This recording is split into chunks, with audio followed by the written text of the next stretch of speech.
Hello, everybody, and welcome to another video. And this one's a bit different to what me and Harvey recorded earlier, because we were recording our preview for MK Dons away tomorrow, which we should win. But anyway, this is a League One. What I call, well, someone recommended me the other day to do a League One review of the season for now, coming into like the middle of October and etc. And on the latest games, on how everyone of the 24 clubs has done between when, for example, when Argyle played Ipswich back at the end of September to where we are now before coming into this weekend. And see how every club and etc. are doing at the moment. We are joined by Jack, Young Fan Podcast, Oxford fan, and Jacob, Ipswich fan. And it's how are you all finding League One so far this season? Before we kick off, I'm going to guess that I'm enjoying it a little bit more than Jack, probably. Oh, it's not going quite the way that we wanted. I wouldn't say it was what I wasn't expecting. I'm sure we'll come on to that when we speak about Oxford in a little bit more detail later on. But it hasn't been very good. It's been slow. It's been quite tedious a lot of the time. It's not been a great start to the season, and hopefully it can improve starting with tomorrow's game. But it's not been my favourite start to the season, I'll be honest. I hope you win. That's all I'm going to say. I bloody hope you win tomorrow.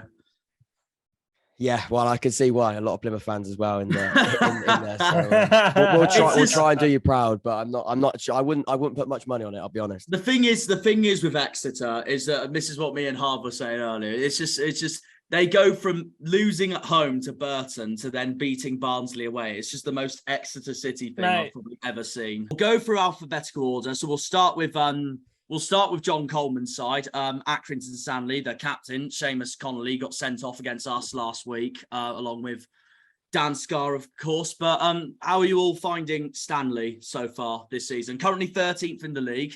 Just one place below where they finished last season. I could probably get it up on here. Wait there. I could probably share screen. I mean, I've got it on my left-hand side of my laptop anyway, so I'm just reading it from there. I could probably get it up on the screen as well. I think with Accrington, I kind of expected them to struggle and sort of fall away a little bit, because they had a few players that they lost. Obviously, Colby Bishop being the main one. Yeah. Ross Sykes is at the back.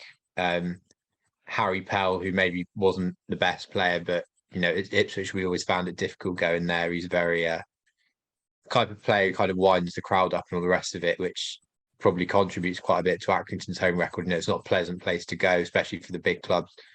But yeah, they're doing better than I kind of expected them to. Because I mean, 13th for them is above where you'd expect them to be in terms of budget.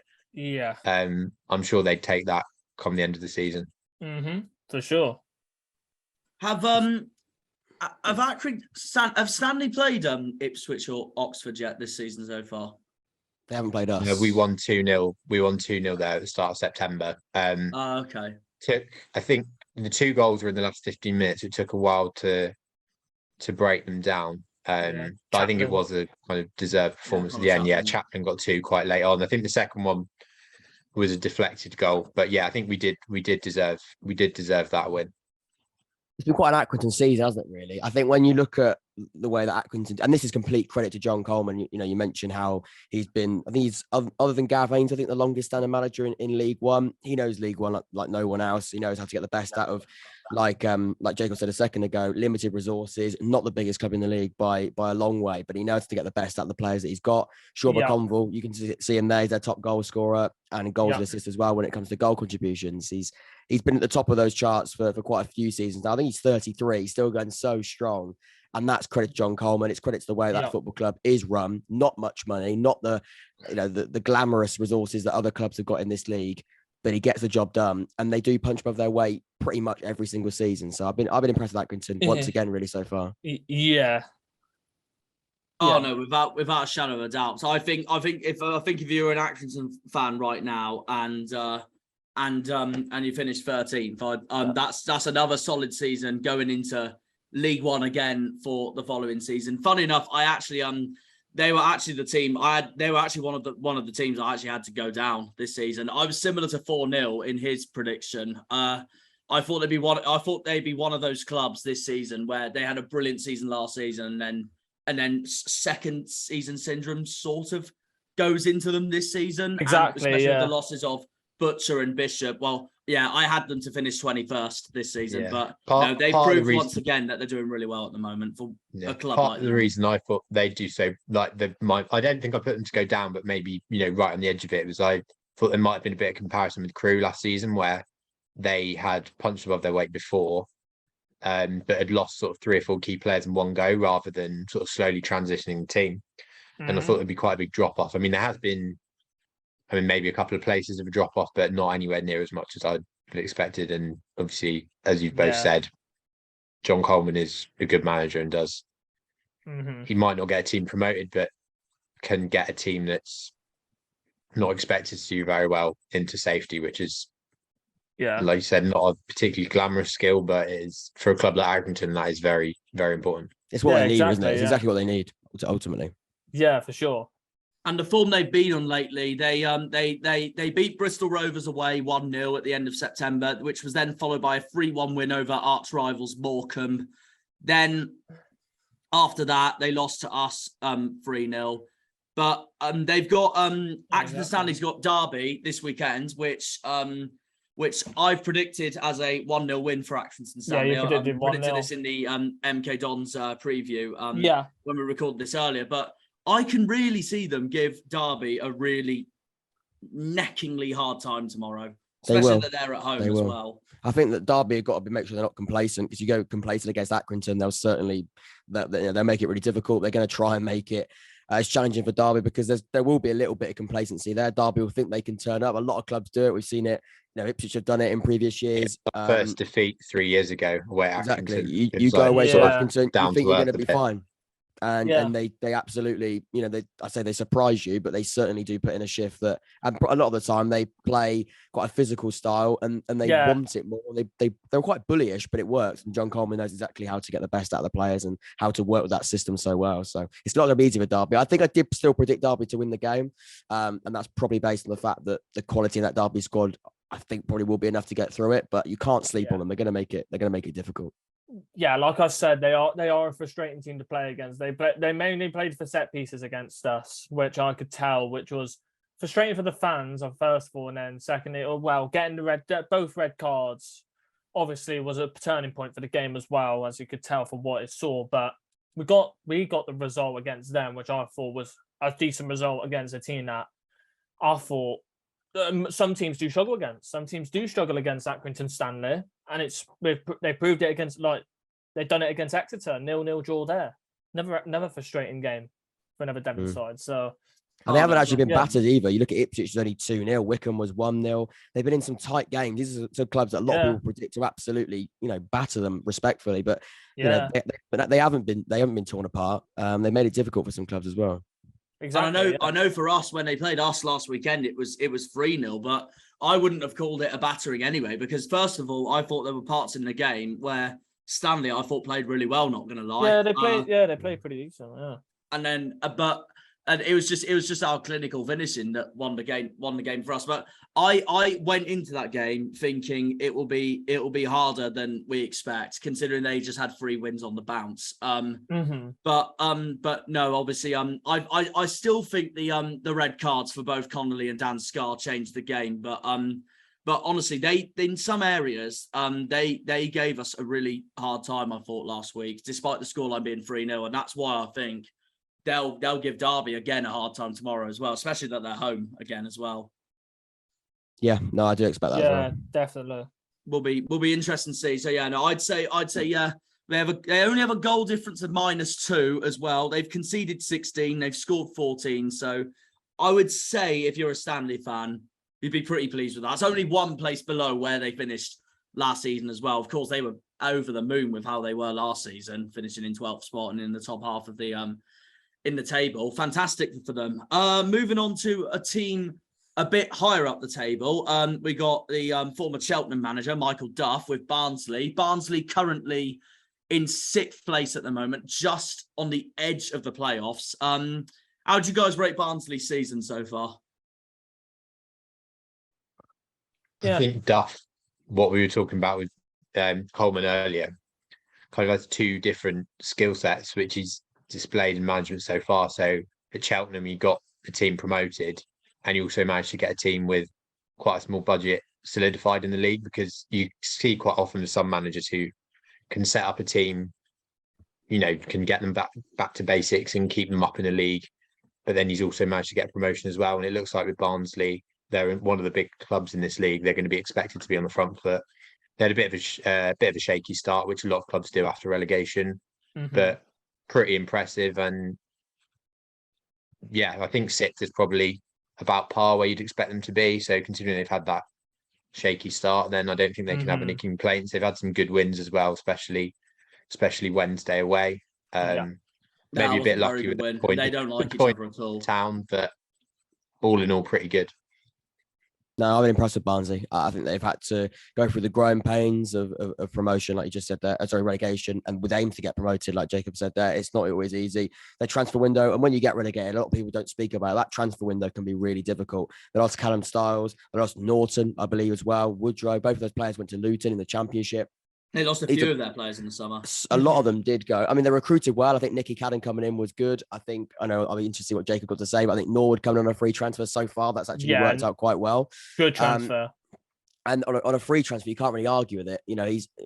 He probably isn't going to be someone that Ipswich are going to look forward at. Maybe as that clinical number 9 they play every single week. You look at the options they've now got. But for Barnsley, who wanted a sort of physical, more aggressive striker, you can't really, go anywhere else than someone like Norwood on a free transfer. I think, money for money, it's not a bad shout at all. So the window is going to be interesting. They came out of it, I think, in the end fairly well. Nick, like you say there with Duff, he has to then transition. He hasn't been, a football club before where he has that expectation of getting promoted. I know Cheltenham, he did get that promotion, but I don't think it was as important for Cheltenham they got promoted than it will be at Barnsley. They have very high ambitions, so that again is not an easy obstacle to face. I think so far he's done a good job, and they're playing some good football as well, which is what Michael Duff ultimately wants to do. So no, I've been impressed, and I can see them finishing the top 6 come the end of the season. I know it's early days, but I think they're probably they're in a good place. They're in a good place. To be fair, to a certain extent, I do agree, because I actually, considering their summer transfer window, they were my surprise of the season in my predictions to finish quite lower than expected in the table. I'm not going to lie, I had Barnsley 13th in my predictions. I really thought, especially the way they had their awful championship season last season, I just couldn't see them going back up straight away at all. Yeah. And the competition that was in the big competition that we have in League One in the first place, regardless. So yeah, considering they're 6th and I had them to finish 13th, as it stands, I completely agree with Jack. I'm being pretty impressed with them so far. One thing I would say is just iron out that inconsistency. If they can iron out a little bit of that inconsistency, losing games to Exeter 2-0, I think I believe that was a league game. That might have been a cup competition. Yeah, that was a league game. Yeah. I think it was a league game, wasn't it? Yeah, it was. I look at those sort of results. They lost to earlier in the season. Was it to Plymouth they lost earlier in the season? The first game of the season. They lost to Lincoln as well. No, it was in the EFL Championship. Sorry. And they lost to the Derby, I believe, as well. If they could start ironing out those type of results, and again, when you get relegated, you have that high expectation, those results will come up. But if you can iron that out, 4 defeats and 6 wins isn't too bad, and 6th in the league, I think, is a really good position for them and a real good building block. Iron out some of those sort of frustrating results, those quite disappointing ones, and you replace them with wins. It's much easier said than done. I think they're going to be in a good place, and I think already they are looking in good shape. Yeah, definitely. I think with Norwood as well, going back to him, the things I think that held him back at Ipswich were a lot of the time he wasn't fully fit, which seems to be, that kind of happens quite a lot. They tend to have players that get injured at Ipswich and then sort of their injury record improves once they leave. But also he suits playing in the front too, which he is a lot of the time at Barnsley. His 2 most successful spells at Ipswich were when he first joined, he was playing up front with Caden Jackson. And around last Christmas when McKenna came in, him and Macaulay Bonne were playing up front together. And a lot of times we were playing systems with one up front, particularly with Paul Cook and sometimes with Paul Lambert and McKenna eventually once he moved to his 2 number 10 systems. So I think Norwood's situation, or the situation at Barnsley, suits him quite well. And I think he will get goals if he can stay fit. He's definitely going to be good for 10, 15, which when you're playing in the front 2 is good enough, really. And you need to prove a goal scorer in League One. We've seen in previous years, the sides that go up, score goals, and have a striker or strikers that score from between 10 to 15 goals minimum. So if you can get that with Norwood, I think they're going to be even better. I was saying to Harvey the other day, I was saying, well, we've got to play Barnsley at Oakwell in the second half of the season, and I'm not going to be honest. I'm going to be honest. Sorry, I think it's going to be really tricky. That game will be for us. It'll be really interesting to see. Is it home or away? Sorry, I didn't. Did you say it? Is it? Yeah, it'll be at Oakwell. It'll be away. Away. So yeah, will be really interesting to see how that pans out. Because despite losing to Exeter 2-0 at home, I know some of their home form has been excellent, of course, because they beat Charlton 3-1 at home back on the 24th of September. But their recent form has been a 3-1 home win over Charlton, a 1-0 away win over Fleetwood. Then they lost 2-0 to Exeter. Yeah, that's their last 3 games pretty much. So like it's been impressive, but like what Jack's been saying, of course, there's a bit of inconsistency, like the Exeter result, for example, at the same time as well. And that's why I'd say all 3, Barnsley, Bolton, and to a certain extent Peterborough, are all in that position in the first place on why they're squandering around the playoffs at the moment. Exactly, yeah. But and the thing is with and the thing is with Barnsley as well. Like earlier in the season when we played Barnsley first game of the season, it was a tough game. It was a tough game for us as well. We managed to scrape it 1-0. And like in one of them, I think it was Barnsley on tour or something. They said that they need their strikers. They needed a clinical striker, and then with James Norwood as well. I feel like James Norwood is the type of player this season that I feel like will get them goals for sure. He will get them goals definitely, as well. But with Barnsley as well, the other players as well. If I'll go through some of the players that they've got, I'll have a look at some of their players. And of course, Barnsley and obviously my Bolton, favourite player there. Obviously, my favourite player there, Kitchen Sink, of course. He really likes Liam Kitchen.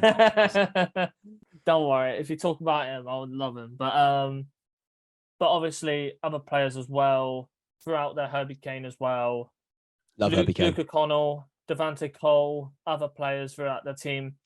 But mainly, it depends their consistency as well for Barnsley, because sometimes they win a couple of games and then they lose the one-off game like Exeter, and then EFL, it was an EFL trade, but Wickham, for example. And then they've got the next games, Bolton, Morecambe, Lincoln, Forest Green Rovers and Shrewsbury. If they win most of those games, it could be the bounce back for them, but it just depends how they get on against, first of all, Bolton, because that'll be a tough game for them. And I know it's hindsight, but 4 wins. They want to try. They'll be looking to get 4 wins in those 5, won't they? For sure, yeah, definitely. Barnsley Bolton is huge for both of them, considering they're both on the same amount of points, same amount of wins, same amount of draws, defeats, goal difference. That, funnily enough, the next club we're going to be talking about is Bolton, so we may as well throw them in there right now. Yeah. And it's going to be interesting who comes out on top with both of them, because Bolton have been a bit inconsistent as well. I mean, I look at last week where they've been absolutely owned by the whole of the county of Gloucestershire, losing to both Cheltenham and Forest Green. I don't think anyone would have expected that at all. Yeah. It did us a favour to a certain extent. Yeah, definitely. And obviously it's a bit of a repeat from last season from Bolton's perspective. I think they're doing better than they were, but the consistency, they went through some really bad patches. Has been quite commonplace under Ian Evatt, because when they got promoted, they had that crazy season where they were 15th until February or something crazy like that. Finishing 9th. But I think the formula that they had in the transfer window this year is they got the bulk of their squad together last year and added a few players into it, 3 or 4 players like Conor Bradley, who's done very well. Because it's quite a big contrast to Ipswich last season and Derby, who I'm sure we'll go on to in a minute, have thrown a squad together last minute, and it quite often doesn't work. Whereas putting 3 or 4 players added onto a team which finished upper mid-table just outside the playoffs last season. The consistency is a bit of a problem, but the defence is solid. You know, it's the best in the league quite comfortably now. And yeah, definitely a team that has the potential to break into that top 6. You know, they're only 1 goal off it, so. Yeah, they're missing that clinical edge. I think, Jacob, you did a brilliant job there to talk about how defensive they look in a much better shape. I just think going forward, you got Dion Charles, but he was injured for the start of the season or a lot of the first few games. They've got attacking quality. They've got Bodvarsson. They've got Dapo off a Lion. They've got Kunchungu, I believe, is the other striker they've got as that centre forward. They're just missing that other. They're missing that Dion Charles strike partner. And you look at Forest Green as well in that game. That was a prime example of Dion Charles having chances, not being able to take them. And there's no other number 9 that can really come in and, take a chance off Dion Charles, if you know what I'm trying to say. Take a chance that he, couldn't score on the day, and they couldn't convert it either because they haven't got that other secondary striker. You've got it on the screen here. Dion Charles, that off a line can play there. He can also play in that number 10. We know Ian Evatt, the way that he wants to play, he's very stubborn in his ways. He likes to play the 5 at the back or the 3 with the wing backs, however you want to call it. And then with the 1 attacking midfielder and the 2 centre forwards. They're missing an extra clinical edge. They're creating chances. They've got that midfield. They've got that defence. They've got the wing backs of Conor Bradley and Irondale. James Trafford's a brilliant goalkeeper. They're just missing that other striker. And if they can sort that out, then the last 2 games, they haven't conceded many. They've lost 1-0 to Cheltenham. They've lost 1-0 to Forest Green. But they had chances in those games. And if you can't take those chances, and you lose those games 1-0, it sounds stupid. It's like a little Michael Owen saying, but you can't win games without scoring goals. And that, for me, is the big problem. They're losing 1-0 and they can't convert the chances that they are ultimately creating for, their number 9s. Yeah. I was going to talk on that as well. Like, looking at that, 13 goals scored. And then if you compare the other teams as well, most of the other teams that's around them are on mostly like over 20 goals scored. That's the main point for Bolton. They're not conceding many goals, which is good enough, but they need, their number 9s need to be more clinical, and they need to start getting on the score sheet, because only 13 goals in 12 games is realistically not the greatest. Not the greatest. For we're on 24, Ipswich 27 on 27 goals. It's a big difference. It's a big difference between Bolton and then all the other sides in the top 6, and then Exeter on 22 as well. To be fair, if you look at the hello. Hi, lads, you right? Yeah, Sorry, not bad. I was going to say, looking into the top 12 for the top 12 goal scorers for this season so far, no one from Bolton appears in it either. So I guess that sums that up really as well. Goal scorers as well. I believe it's Conor Bradley. Conor Bradley, and he's got the most assists as well. He's their wing back. He's their right wing back. Was their top goal scorer. Yeah, there you go. I mean, that sort of. We had that last season with Wes Burns, but that was more because Macaulay Bob forgot how to score from November. But 12 goals he finished in Wes Burns. Only 19 last season. It's quite crazy. impressive. Only 19. Oh no! And also as well, we look at. I know this isn't. Shouldn't be talk about Liverpool too much, but as a League One review. But they've got injuries. Apparently, there's a few rumours that I've heard today that Conor Bradley could be back on his way to Liverpool in January with a potential recall, because that squad's looking quite light as well. Yeah. Oh no, definitely. It is looking very light. Look, Trent's out. Then Luis Diaz. Well, I'm talking about other positions as well. Luis Diaz is out, but they're getting injuries nearly all over their side. But bringing in a player, probably because Conor Bradley right now, he is doing well for Bolton. 2 goals and 2 assists at the age of 19 is brilliant. And we know Klopp isn't afraid to start throwing youngsters in. We know that.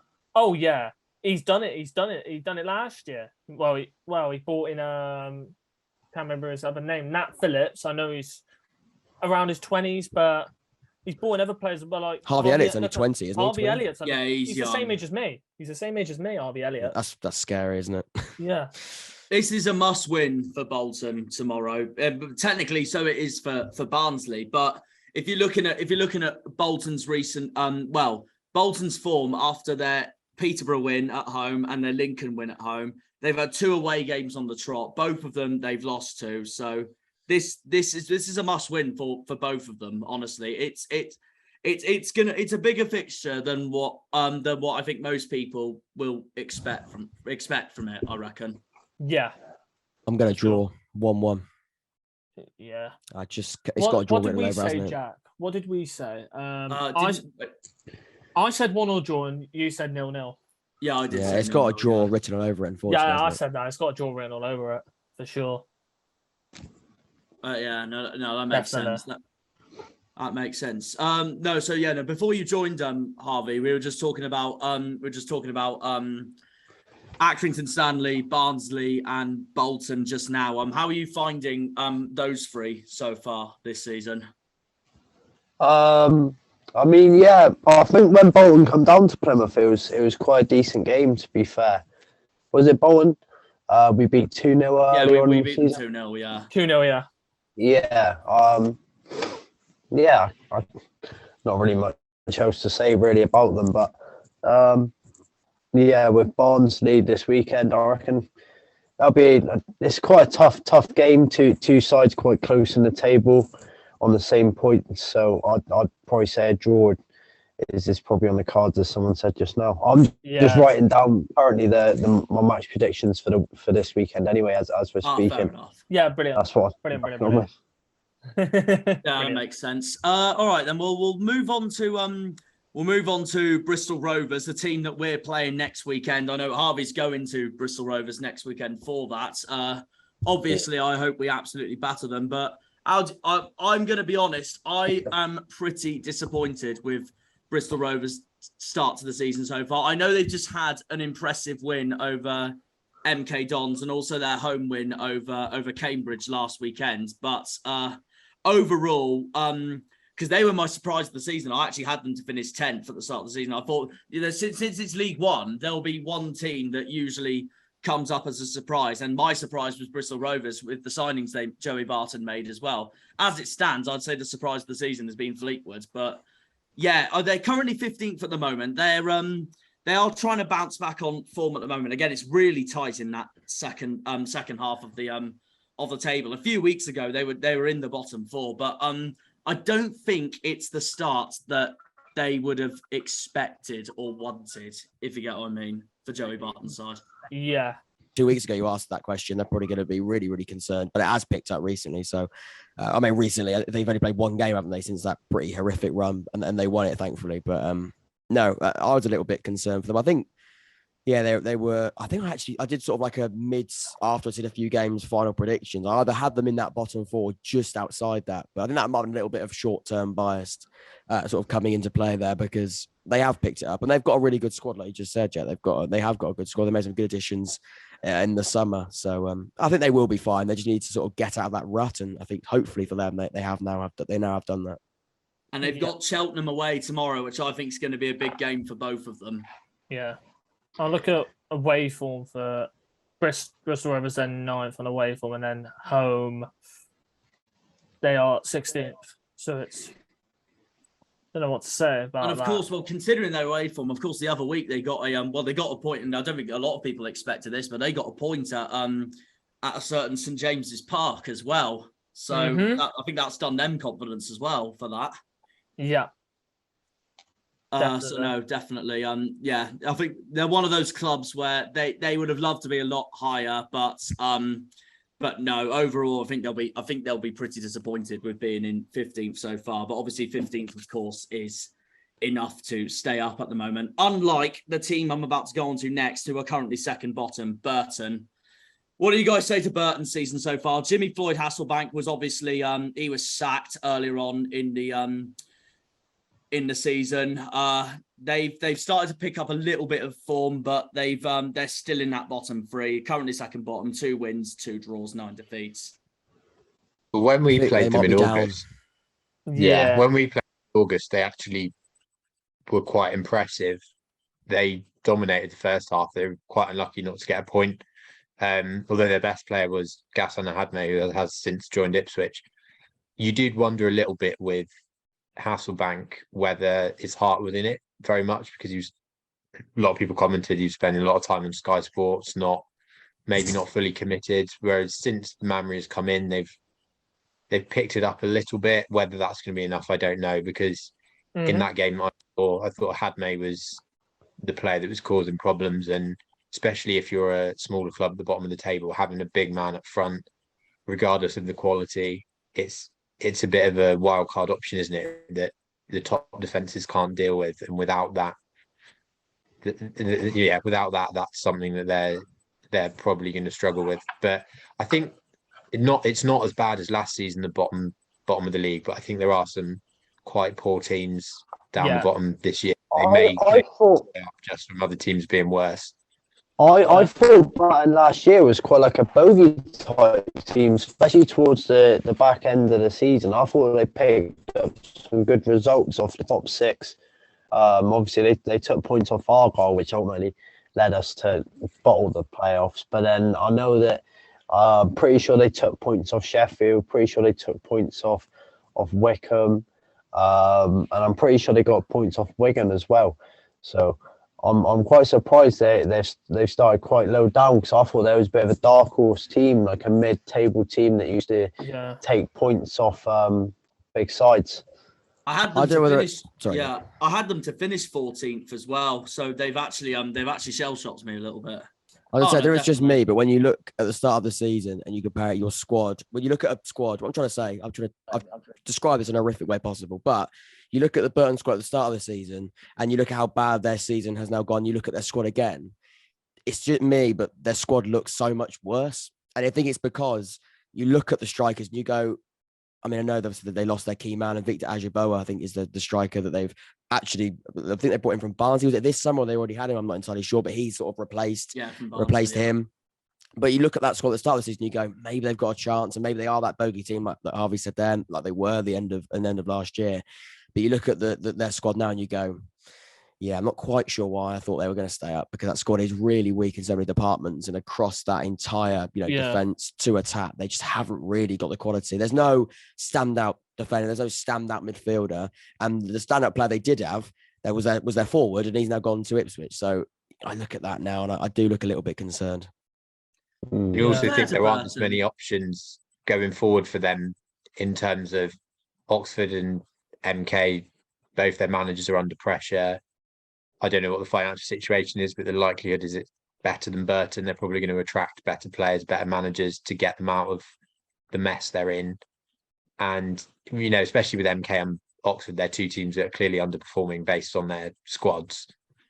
Yet Burton are still below them. And you'd think that if you're a smaller club, you're going to have to sort of take advantage of when those bigger teams are underperforming. And even when those teams are underperforming, they're still not at the same level, or they're still only at par. So yeah, I think Burton would be happily taking 20th at this stage of the season. Oh, they stuck your hand off of that. Yeah, because look at last season. Looking at last season's top goal scorer, Daniel Jebison, with seven goals. Then John Brayford 6. Then if you look at this still isn't season, very many, is it, across the season? Victor 7 goals. Adebayo already on 6. To be fair to Victor, though, he is the joint 4th highest scorer in the league at the moment, along with Connor Chaplin, Aaron Collins for Bristol Rovers, and Ellis Harrison for Port Vale. So I guess that's the only consolidation still. But yeah, they are. But they're also, of course, they are conceding so many goals at the moment. Yeah, and he came from Barnsley as well. Adebayo. He did, he came from Barnsley. Was he on Barnsley? No, he did come from Barnsley. Yeah. So yeah, it's going to be an upheaval for Burton. And funny enough, Burton and Morecambe have each other tomorrow, and that is a big relegation battle. It's relegation 6 points, isn't it, after 13 games? Mm-hmm. Got to be. Yeah. So yeah, the bottom two face each other this weekend. Yeah. So that's one team that concedes way too many against another team who can't score enough, because obviously Morecambe have only got 9 goals. It could lead to many, many ways in that game. It could lead to many, many different outcomes. I reckon Burton will take the 3 points. Yeah, It's either Burton win or it's a draw for me. Yeah. Next up we got Cambridge. They're currently 14th at the moment. I know he was saying this when I last had Jack on, which was the Plymouth Oxford preview. But I know Nick Harris, another fellow Oxford fan, is a big fan of their manager Mark Bonner. 14th, they're currently in the league at the moment. They have dropped off form slightly. They've got 5 wins, 1 draw, 7 defeats. They have had 3 defeats in a row. They are playing Sheffield Wednesday at home tomorrow, but I would say still not a bad season though at all so far for Cambridge, considering their impressive early start as well. Yeah, definitely. Because as well for Cambridge as well, they had that brilliant start at the start of the season, but then as well. I think I think it feels like right now when they're coming up against the better teams like Derby and Ipswich, it just shows how far they are, like quality wise. The differences of Derby and Ipswich, like 2-0 loss there, 3-0 loss there, and then if you go to other results as well, 3-0 loss to Barnsley, but then 2-1 loss to Cheltenham is to be honest, pretty shocking. But and then they go and win other games as well. But anyway. like at the moment, I feel like they are very inconsistent. But with 15 goals, it's a decent amount of goals. But then the conceding 23 is still not a great number as well. Ever since that Morecambe win they've had back on the 24th of September, they have had 2 hard games in a row. They lost to Derby at home, then they lost 3-0 to Ipswich away. I think that Bristol Rovers defeat last time out won't help their confidence one bit, but will be interesting to see. I still think, despite that I've gone with a Sheffield Wednesday win tomorrow, I still think that will be a hard match for the men from Hillsborough, for definite. But yeah, no, go on. What are you going to say, Jacob? When we played them a couple of weeks ago on the Tuesday night, they were really, really difficult to break down. So we won 3-0, but our first goal didn't go in until the 72nd minute. The only thing with that is that once they were eventually broken down, as quite often teams will be if you sit back, they didn't really adapt. They just still carried on sitting back and didn't really have a lot going forward, which is interesting because they have scored goals this year and they have had some good wins. But I think apart from that Morecambe result, and Morecambe have been pretty shambolic at home, there is quite a big divide for Cambridge that I think the vast majority of their points have come at home, even more than the usual split you would expect of getting more points at home. I think at the start of the season, they had a 100% home record within their first 3 games, but only got 1 point from the first 3 away.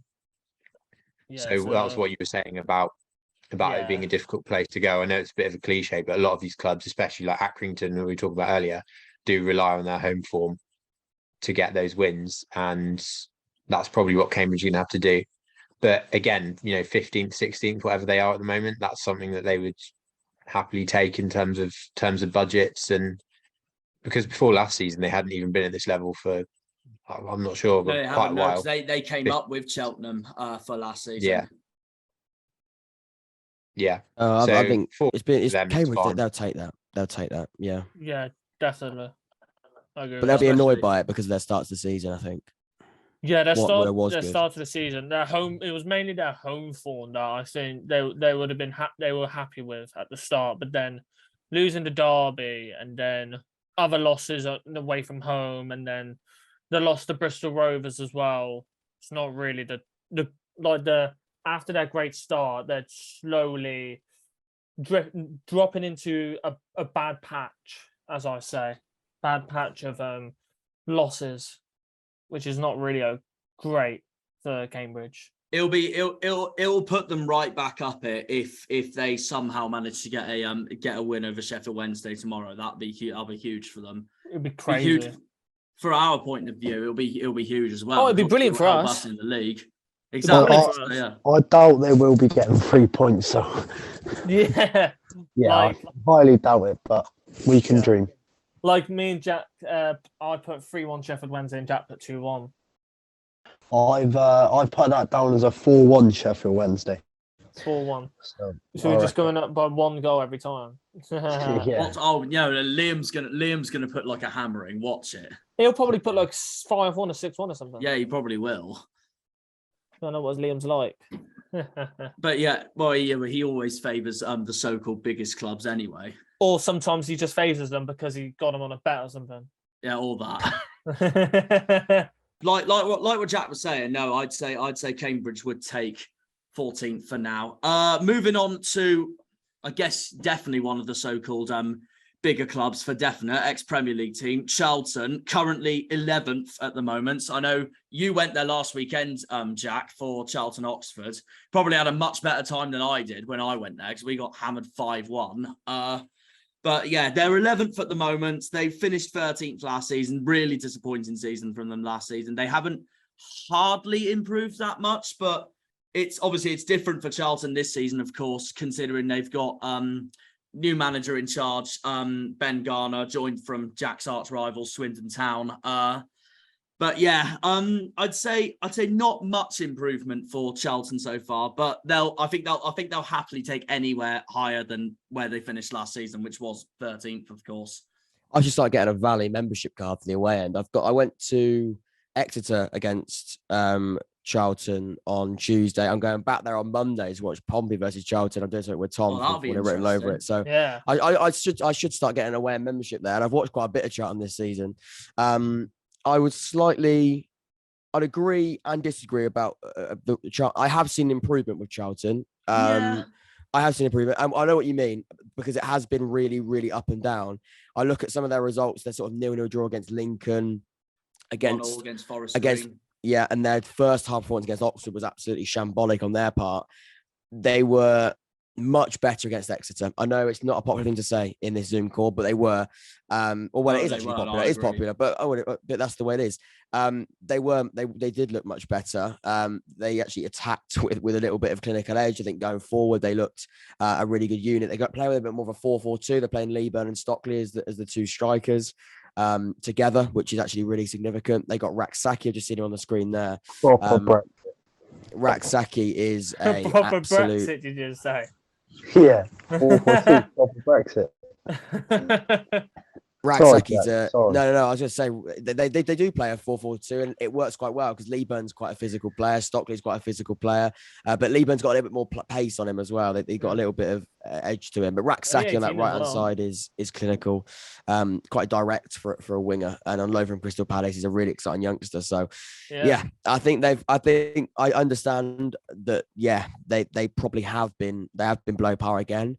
But I think with time, I think Ben Garner is slowly trying to build something there. And I think I wouldn't go, I'm not going to go as far to say that they're going to finish that top six, because I look at the competitivity, the difficulty, the amount of sides looking to also finish in there. Yeah, exactly. But I can see I'm going to put my neck on the line a little bit and say they're definitely going to get top 10. Mm-hmm. Their overall position I on the table is see quite... that to a certain extent. Sorry. Oh, sorry, Jack.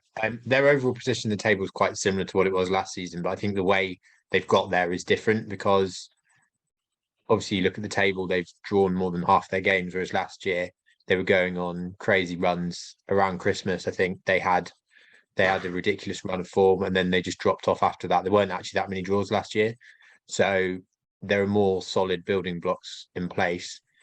And I think the style of football that Ben Garner plays is something that usually takes quite a while to implement. I know he managed to do it last year with Swindon, but they could be a kind of team who, looking way into the future, consolidate this season, but once they do what some other clubs have done and have their wholesale changes and then get another couple of players in next year, they could be, in the medium to long term, a strong team in the future. But I can't see them breaking into the top six this year. Just quickly going on to what Jack said as well earlier about how their levels of improvement. You look at league position. I think if you ask a lot of Charlton fans at the start of the season, they wanted to see a better brand of football. I think Ben Garner, you have seen that. I think they're scoring more goals. They're on the front foot a lot of the time. I think, again, there has been some certain maybe contradictions in what I'm saying there. The 0-0 draw against Lincoln City, against Exeter, Oxford in the second half, Plymouth, they absolutely smashed Plymouth. These are different, I think, aspects of the game they didn't see last season. So they certainly will take that. And Ben Garner, like you say there, that is quite a long-term thing he's trying to do. And that will come with time. And they're in a good position. Well, not the best position, but they're in a good building block, I think. Yeah. Mm-hmm. There have been, funny enough, two of their wins were actually against us, hate to say it, and the other one was Derby at home, another one of the so-called favourites to be in the top 10 this season. But there were some games like they lost to Sheffield Wednesday, but I remember that the weekend they played Sheffield Wednesday was the weekend before they played us, and I thought they were really unlucky in that game as well. So there have been some stages like that, for example. But yeah, that's the thing with Charlton. They have brilliant performances like Derby, Exeter, us, to then draw with Forest Green, and that's what's put them in that position in the first place. Yeah. Exactly. So yeah, and they've got Pompey on They've got Pompey on Monday night, which I think is going to be a really interesting game. I really hope, obviously, they do us a favour for that. I hate to say it, I've gone with 2-1 Pompey, but I'd love it if Charlton get a win on Monday night. I could see him doing them. I think Charlton's home record or home form this season has been a lot stronger than their away form. To be fair, that is true. And I reckon for that they could do. This is where they could pull points out of teams. Be like the Burton from last year. They've already beat us at the Valley, so I think they could take points off the top teams this year at their home form. But then, as we spoke about, you know, with other teams, it's the away form which sort of pulls them further down in the table. Exactly. Like, I'll go for their away you've form got now. Charlton in a few weeks as well, haven't you, Jacob? Which Yeah, tickets sold out in I think 6 minutes, which is quite impressive. Yeah, if you look at Really their away impressive. form, they're 23rd. They haven't even won a game away yet.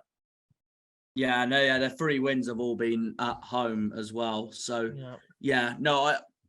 I've gone with a tight 2-1 Pompey win. I do think Charlton will give them a hell of a game, but honestly, if it'd be an absolute massive thank you if they win that on Monday night. Yeah, the next time we got Charlton, I'll just happily just thank you. I've got a friend who supports Charlton as well, so I can message him on Monday night saying cheers for that. Honestly, appreciate it. Cheers for that, mate. So yeah, just all that really. I've just seen your message actually on the chat there, Jack. I know it's not next in alphabetical order, but we'll go through them now because I know you've got to go in a few minutes. So we'll move straight on to Oxford. How are you finding the season so far, Jack? I've been feeling better. I'll be honest. I mentioned it briefly right at the start. It's been tedious. If there's one word to describe it, it's been tedious. It's been poor. It's been frustrating. It's been angry. You know, it's been such a draining season. Even though I've only played 11 games, I already want the season to end, which as a football fan is one of the worst feelings in the world. You never want a season to end. You never want to not see a football team play. The confidence going into every single Saturday or Tuesday is slowly disappearing. Exeter's going to be such a difficult game. I know they lost quite heavily to Charlton in the end, but I think the scoreline was slightly harsh towards them. Charlton did play well, but Exeter they actually did okay for the majority of the game. So that's going to be a really, really difficult game tomorrow. It's just so many things haven't gone right. The manager is a whole different talking point. The players, I think, they're not really working in the system that we're trying to play, which is really bizarre because it's the same type of system. I think we're getting found out a little bit. Tactically, we look in a lot of trouble in the fact that we're again, injuries have played a massive factor. I came on, like you say, a couple of weeks ago with Nick, and me and him were talking about how the fact that injuries have played such a big factor. You know, you name it, it's gone wrong. I mean, we're only not in the relegation zone because Forest Green Rovers have got a worse goal difference. We're not scoring goals. Last season, we're top of the XG table. We scored the most goals in League One last season as well, I believe. And we scored 9 goals. We're the worst when it comes to goals scored, other than Morecambe. You're the least with who are bottom. Yeah. Morecambe are bottom of the league, and they've got the same amount of goals scored as us, which is absolutely embarrassing. But again, I say embarrassing. I mean, it's where we deserve to be. We're not creating chances. We're not scoring chances. So I use the word embarrassing quite lightly, actually, because it's exactly what we deserve. When you don't create chances, it's what we expect. You got that in front of me. This is quite torturous, actually, going through this. Losing 1-0 to Wickham was painful. It was. Cameron Brannigan. I was surprised when he missed that penalty as well. It's a clinical penalty taken normally. There was a little bit of a stoppage in the game for an incident in the crowd, which stopped the game. Obviously, I'm not using that as a reason why we lost the game. For obvious reasons, that game took a halt. We missed the penalty, and then really the whole momentum of the game completely got sucked out of it. Really, we just didn't get any type of rhythm. I use the word rhythm quite a lot this year, and how we're really lacking in it. We don't look like we're gaining any sort of foothold. We've got Joseph in centre midfield. I mean, he's someone that up front can't, has awful ball control, and we're playing him as a centre midfielder where you actually do need a high level of ball control. We look desperate. I think Robinson is desperate. He's a desperate man, and unfortunately, at the moment, we're really sort of. I think the consequences are in our face ultimately. Mm-hmm. Exactly. No, definitely. I mean, Yeah. it's like ever since you played us, it's been you had the MK Dons game, and that was 2-1 MK Dons. Then after that was it was the Charlton game, 1-1 draw. The 1-1 draw against Charlton, then that crucial match against Wickham, and then Exeter tomorrow. I know there has been there's been a divide, hasn't there, on whether Carl Robinson keeps his job or not at the club. Are you Robinson in or out, Jack? I'm more Robinson out than I am Robinson in. To be honest with you, I hope that answers your question. I don't sort of want to. I don't really like the whole in and out conversation, because I think it's. To be honest, I agree with that. Yeah, I don't really think it.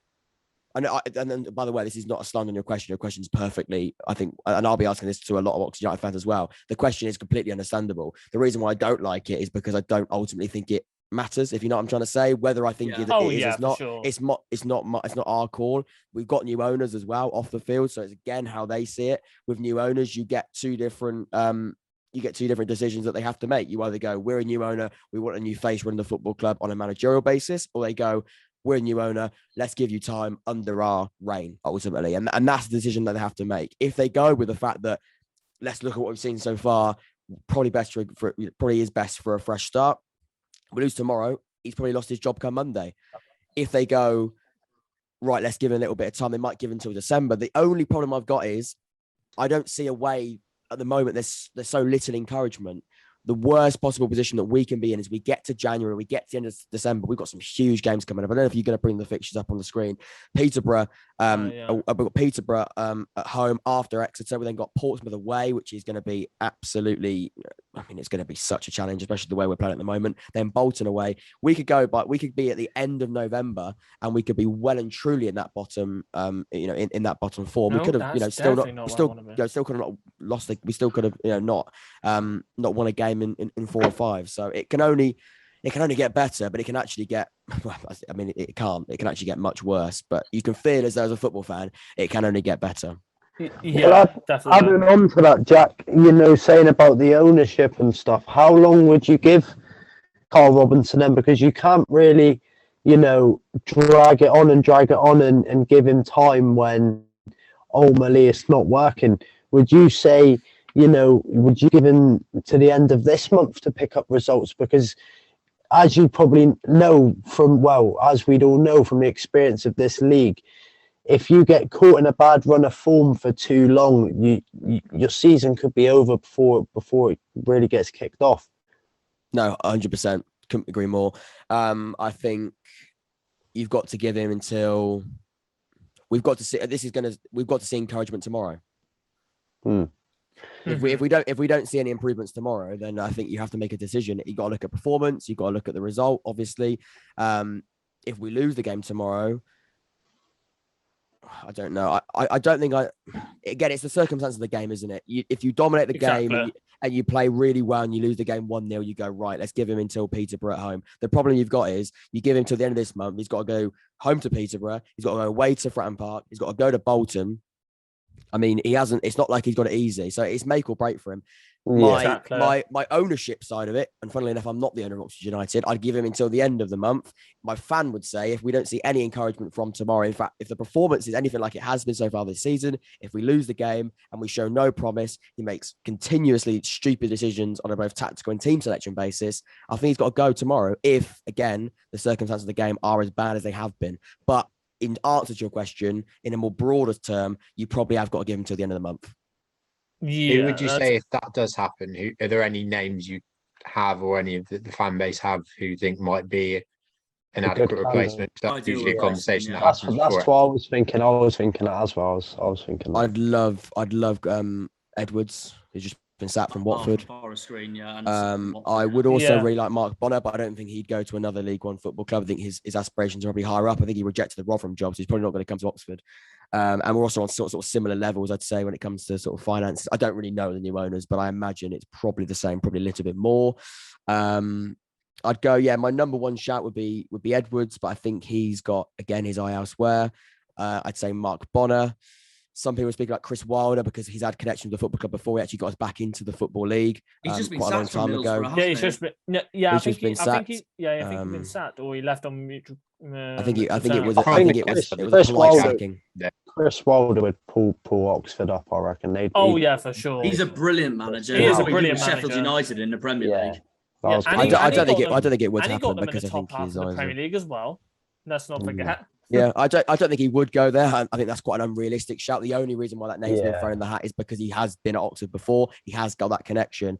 But I think, to be honest, if you, I don't know, a few weeks ago, he was into the Bournemouth job, so I don't think he's going to come down to League One. He might have to if he can't get a job in the Championship or the Premier League again. But I think he will. So realistic shout. I don't actually know. I think that'd be a really good project for him if he's, if he's trying to, start something new and build his career up again. I think if Chris Wilder went to Oxford, he'd have a hell of a project there to work with. But like And with you new said, owners as well, it could be even more exciting. Yeah. yeah, like you said, Jack, it's more than likely not to happen. Yeah. Right, lads. I'm gonna go. Thank you so much for having me on. It's been absolutely. Oh yeah, it's a no pleasure. worries. It's a Anytime, pleasure having Jack, you on, anytime. mate. Yeah. And Anytime, we'll yeah. we'll speak. So hopefully this time next month we'll do another one. Is that's the plan? Yeah. Oh, that's- yeah, no, of that's course, no brilliant. problem. That's no problem. Have a good rest of your show, guys. And right. yeah, see you in a No bit. worries. No, See you have a later. good night, Jack. Have a good See you in a night. bit. In a bit. See you And you later. guys. Oh, that's in a bit. Yeah, it'll be if he does go, Robinson. It'll be interesting to see who they who takes over. And Yeah, it'll be very another interesting. candidate. As much as I'm not a fan of him, another candidate, Steve Bruce. He's just lost the West Brom job. But to be fair, Harv, I get the same Mate, reaction in a way. Mate, Steve Bruce, I'm really not a big fan. Obviously, he's a former United player for sure, but managerial wise, he is probably one of my least favourite managers in England football. Steve Bruce in League One, that would be one hell of a sight. Oh, mate, that would be ridiculous. From Premier But then League again, to it's League like One, what a Mark sight. Hughes is in League Two. He's with Bradford Oh, and he used to manage Man City, yeah. and Blackburn. Wait, where's Adams? Where's Derek Adams? I thought you to manage in Bradford. He's at Morecambe. No, Derek Adams is now at Morecambe. Oh my God. The more you know. Yeah, I think it's I'm I think we not play sure. Morecambe in December. Yeah. It'll be it's quite a while till we play Who Morecambe. is next on the list? Next is we'll do Ipswich in a minute, as I've just seen Jacob's message, but as it's 20 minutes, we'll carry on with Yeah, we've got next time anyway. for a few more. Next before we've that. got Cheltenham. Cheltenham currently in 19th. Also, they're just above Oxford in the in the table. 4 wins, 2 defeats, 4 wins, 2 draws, 6 defeats. They're just above the drop. Got a new manager in Wade Elliott. They've kept their main man up front, Alfie May, and that's probably single-handedly the reason why I had Cheltenham to just survive for League One this season. They have also got another striker up front with him, Dan N'Lundulu, who's on loan from Southampton. But yeah, I'd say I know they're currently 19th at the moment, 4 wins, 2 draws, 6 defeats. But I know in some of their games, like Bolton at home, Shrewsbury at home, they've been at Cambridge at home as well. I think they're another one of those teams that are really relying on their home form as well. But they've been impressive in some of those games as well. Yeah. But if you look at some of their results as well, like Port Vale, 2-2 draw to Port Vale, and then a 2-1 win to Cheltenham, 1-0 win to Exeter as well. Oh, yeah, of course they beat Exeter as well. Which I was very happy about because I thought Exeter would win that at St James's Park. But for Cheltenham wise, I think most of the season, I think they'll be battling to survive. I don't think. Oh, I agree. They'll be the type of team that you would expect to go further up the table and stay up there, but they'll be around probably around 20th to 18th most of the season. If they push up, I'll be very surprised, but that's probably where they'll stay, probably. They've got that huge game against Bristol Rovers tomorrow as well. Oh yeah, as well. Road. And like I've said already, they don't like each other at all, so I think that'll be really fierce. And you put They started quite poorly, didn't they? They started off quite poorly and picked up a little bit, which is interesting because it was a continuity appointment with. And I just realised being replaced by Wade Elliott. but there was still the initial teething problems, which is interesting. I wonder why that is. But again, their aspirations are only going to be to stay up, probably. Yeah.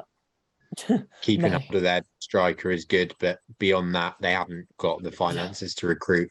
Especially Much that higher quality they players. just came up to League One last season as well. Mm-hmm.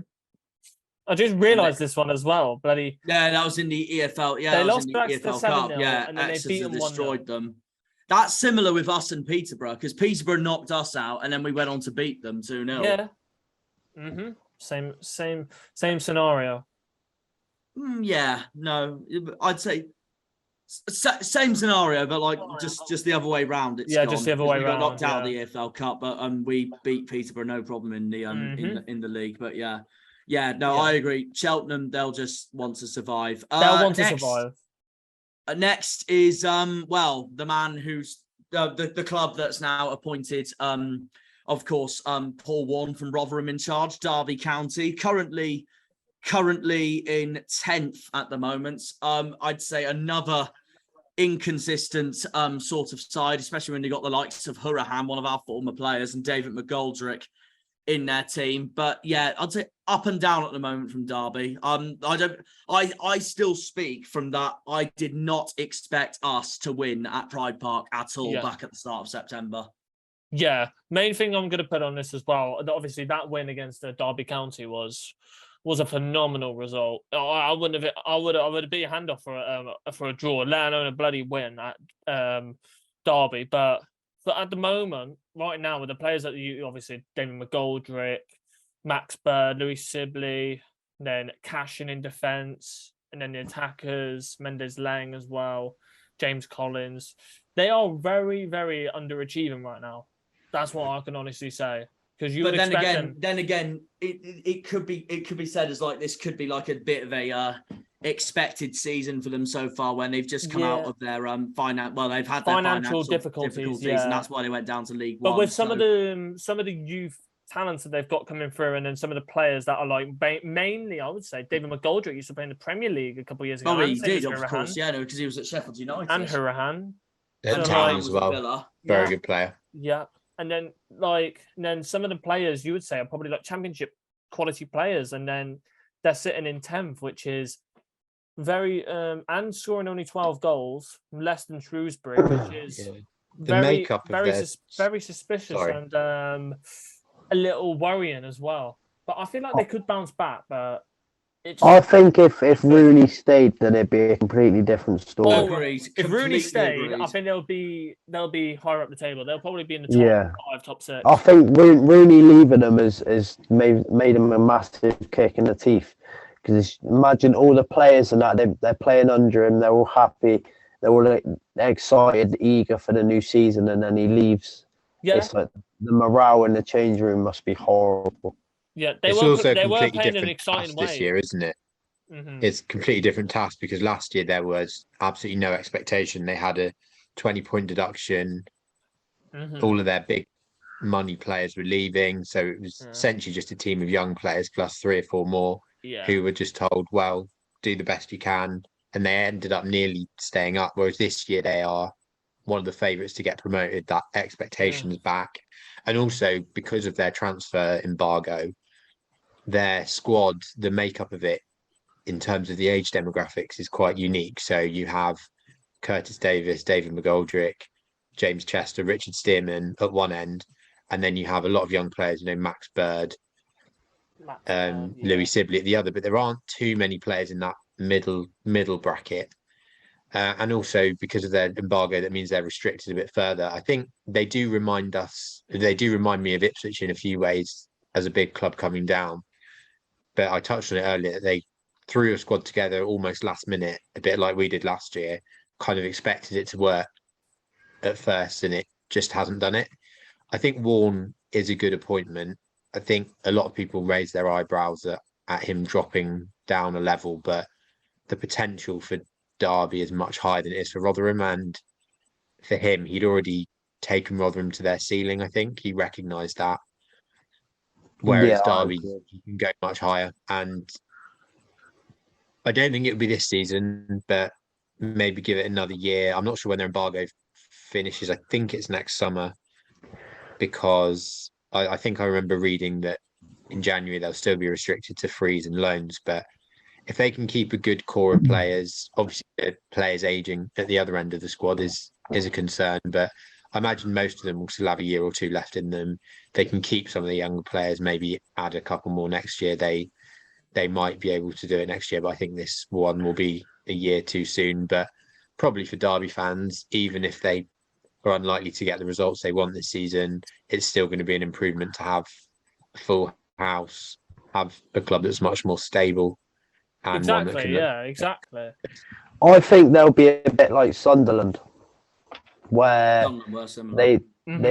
they've had this massive downfall, and then they've been in a bit of a rut. Give them 5-6 years, let them settle in League One, let them get to terms with everything, build themselves back up, get the fans back on board, and then start trying to push.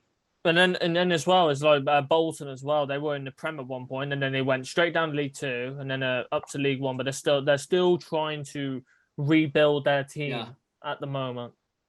Like it's just weird, but it's still weird seeing Derby, Bolton, Portsmouth, Ipswich, all like most of them are obviously all former Premier League teams, which is crazy enough. Just so much history involved with the clubs, it just feels wrong for them to be as far down. It just doesn't seem right at all. Charlton's another one. And I think NK used to be in. They used to be in the Championship, but obviously they've never been in the Premier League. Yeah, I thought they were higher. But they've been in League Two as well. MK Dons have before. Yeah. Mm-hmm. They've only been as they first started in. It was around 2004 when Wimbledon folded and they took over from Wimbledon, and they were around League One, League Two, and then they just started to pick up the paces a bit. Exactly. They've never been higher than the Championship, but I don't think they've ever been lower than League Two. Mm-hmm. Same as us, really, because we've never been lower than League Two or higher than the Championship. Yeah. But then again, like I've said before, really, why do we have to go to this team next? Can we just bin them off? Who, Exo? Yeah, can we just bin them off? The only word I can say about Exeter this season is that I'd say they have overachieved. They have done better than they've I'm not even going to to put their do. bloody team name Being in. in eighth place, all I'm going to say right now is that Charlton have done us the biggest of favours beating them Tuesday night, because if they won that, they would have gone in the playoffs 5th or 6th place. So I think if you are a fan of the Grecian, they're doing well, but they're just they'll be happy with where they are. But yeah. I think this is the worst possible start you could have gave. Sorry, Jacob, but I think this is the worst possible start you could have gave their fan base, because now they think that League One's just a piss up and a walk in the park, but it's going to hit them soon. I think it genuinely is going to hit them soon, and they'll finish mid-table. Because I remember when Argyle first went to League One, and this exact thing happened, and then we ended up finishing around 18th. Yeah, we was 18th. So I think we let them laugh while they're ahead, but every other fan base has to deal with all their toxicness and them saying, "Oh, we're gonna piss this league," all this and that. I think we've got our time. We've got laughs and giggles coming. I think that game they had against Shrewsbury earlier in the year, I think pretty much sums up where they are in the league at the moment, because Shrewsbury are very similar to them, and Shrewsbury won that game 3-2. So yeah, I think if anyone's an Exeter fan, I think all they care about is to just be in League One at least, and just not get relegated to League Two. Obviously, Jacob, as you're an Ipswich fan, how do you think of Exeter's season so far? You say good, you get removed from the call. But I was looking at their fixture list. They haven't had many difficult games so far. They've had quite a kind opening fixture list, and I think Matt Taylor's move to Rotherham was actually quite telling, because I always think the Rotherham job is quite an interesting one, because their ceiling is sort of bottom 6 Championship, because they've been relegated 3 times in a row. And once you take that job in the Championship, there's not really a lot you can do with it. Yet the fact that Taylor has seen the opportunity to jump ship shows that he probably thinks Exeter are about at their limit as well, and that's not meaning to be derogatory, but mid-table League One is probably about as high as they're realistically going to go. You do get a couple of teams every season in League One who do surprise, but the chances, given how many of those clubs there are, the chances of that being any particular club are quite small. So he's clearly seen the opportunity to go to the Championship there, even at a club that doesn't have very much money relative to the level. So I think that says a lot about where Exeter's aspirations and realistic ceiling is, but they'll definitely be happy because their transfer business this year was quite rushed, wasn't it? They didn't sign a player for a long time. No, they didn't. They didn't sign many, though, did they? Mm-hmm. So, yeah, there may be a bit of the usual promotion momentum as well, like you were mentioning with Argyle. But for them, I think where they are on the table is perfectly fine. I don't think there are any issues with that. They've done pretty well so far. They might drop down a bit, but that's probably to be expected. Mate, I'm just looking at the bloody Championship table. It's so unusual because you see Huddersfield in 23rd, West Brom in 22nd, Middlesbrough in 21st, Rotherham 18th. I know Watford in 14th. Watford in 14th. Wow. I know. Fucking Wow. nuts. And It's because Ben Foster left. really? Look at Preston. Wow. They picked up a good 3 points against Norwich. Mate, look at that. 8 got so Brexiteer, man. 8. Yeah, look on their recent results. I'm pretty sure most of them was literally just 0-0. Yeah. Literally. The bugger Ryan Lowe could have done this with us instead. Look. 0-0, 0-0, 0-0, 2-1, 0-0, 1-0, 0-0, 0-0, 1-0. Mate, it's so 0-0, 0-0, 0-0, 0-0, 0-0. So many nil. Mill. Oh God. No, I was just going to say the highest I've ever seen. This is a League One review. Let's get back. That's all right. No, that's all right. It's funny. Anyway, it's still the funny, highest I was just going to say, ever since I first got into football around 2004, 2005, the highest I've ever seen Exeter finish is 8th in League One in 2011. I have never seen them gone any higher than that. And the following season, they went straight down to League Two. Do you know what? That reminds me of Argyle in, I think it was 2018 or 2019. It's 2019 we went down. Yeah, because we finished 8th or 7th the previous year, and then we went down. We're the first team ever in the history of football worldwide to get relegated on 50+ points. Had to be us. Of course, it had to be us. It's written in the stars. Yeah. All right. So that's our word about Exeter scumbags. Let's just move on from that. If we had an Exeter guest on right now, he would probably kill us. But oh well. Who gives? The lad would get chinned. He probably would be. I can't wait for our preview before Halloween. When I'm gonna die. We're just gonna roast them the whole call. Now I want to get as many Argyle fans on here as possible. Okay. I think really it's just the other thing I will give them is that Giovanni Brown is the joint second highest goal scorer in the league so far. But I think they're heavily relying on him at the same time. They're too reliant. Well. But obviously, what annoys me the most about Exeter is, this is EA's fault. This is putting Jamal Blackman the same rating as Michael Cooper. Jack. Yes, Hav. What was that you just said about Exeter? Pardon? What was that you just said about Exeter, my friend? What did I just say? Yeah. Do you mind just repeating yourself? What did I say? You need to have a firm look at yourself in the mirror, Jack. Is it anything to do with my hair or my Vic Star 123 eyebrows? Vic Star 123 eyebrows. No, it is what you say. You've just gave Exeter a compliment, mate. About Giovanni Brown. Burnt. That is the cause of treason. That is disgraceful. It's all right. He'll get mugged by Dan Scar anyway on Halloween.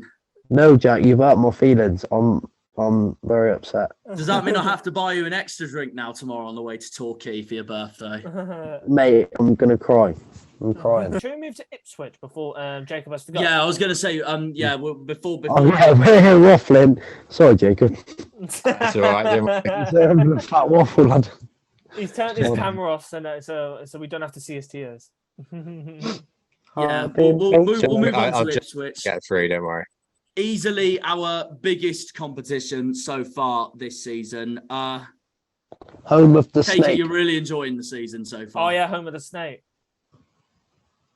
Presumably, if you're referencing Kamara, he's back fit now, so I think he's probably going to make an appearance. Not this weekend, but we've got an EFL Trophy game next midweek at Cambridge. I think he might feature in that. Lad, I'm not even joking. I'm not even being biased on this. I don't see him getting 90 minutes in your starting team.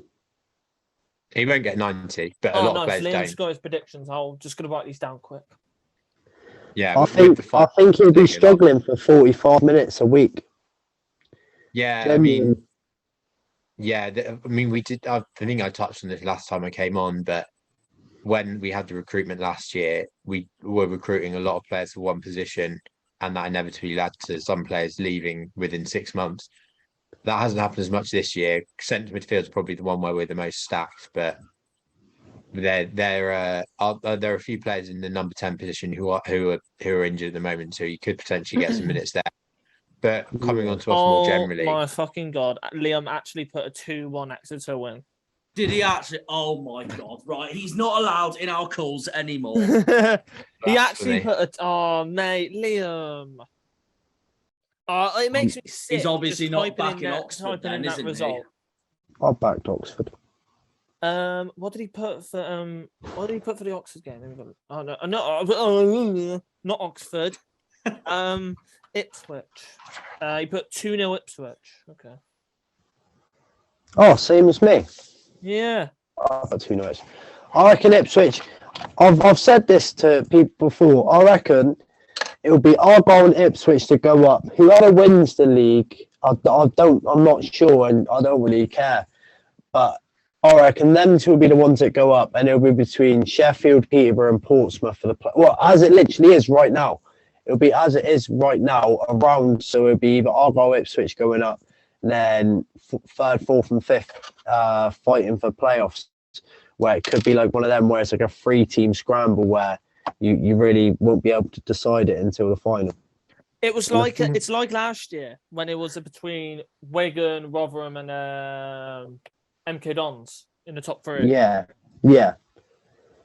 And I think if you swap Exeter and Derby, I think that the top 8 as it is now, I think there's definitely a chance that stays as it is.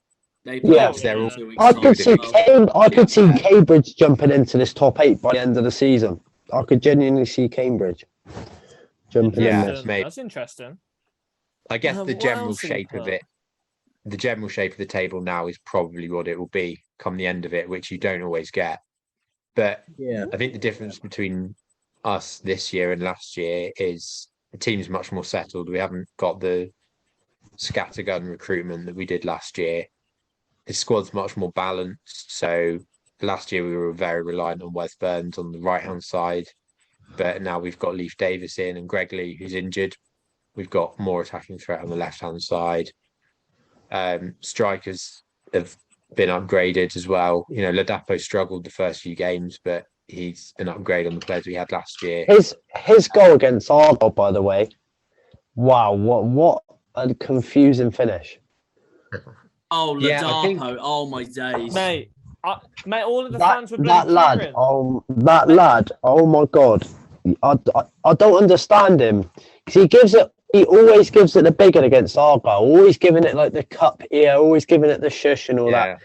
But if we take it into the terms, Ladapo would have been nothing without his Argyle season.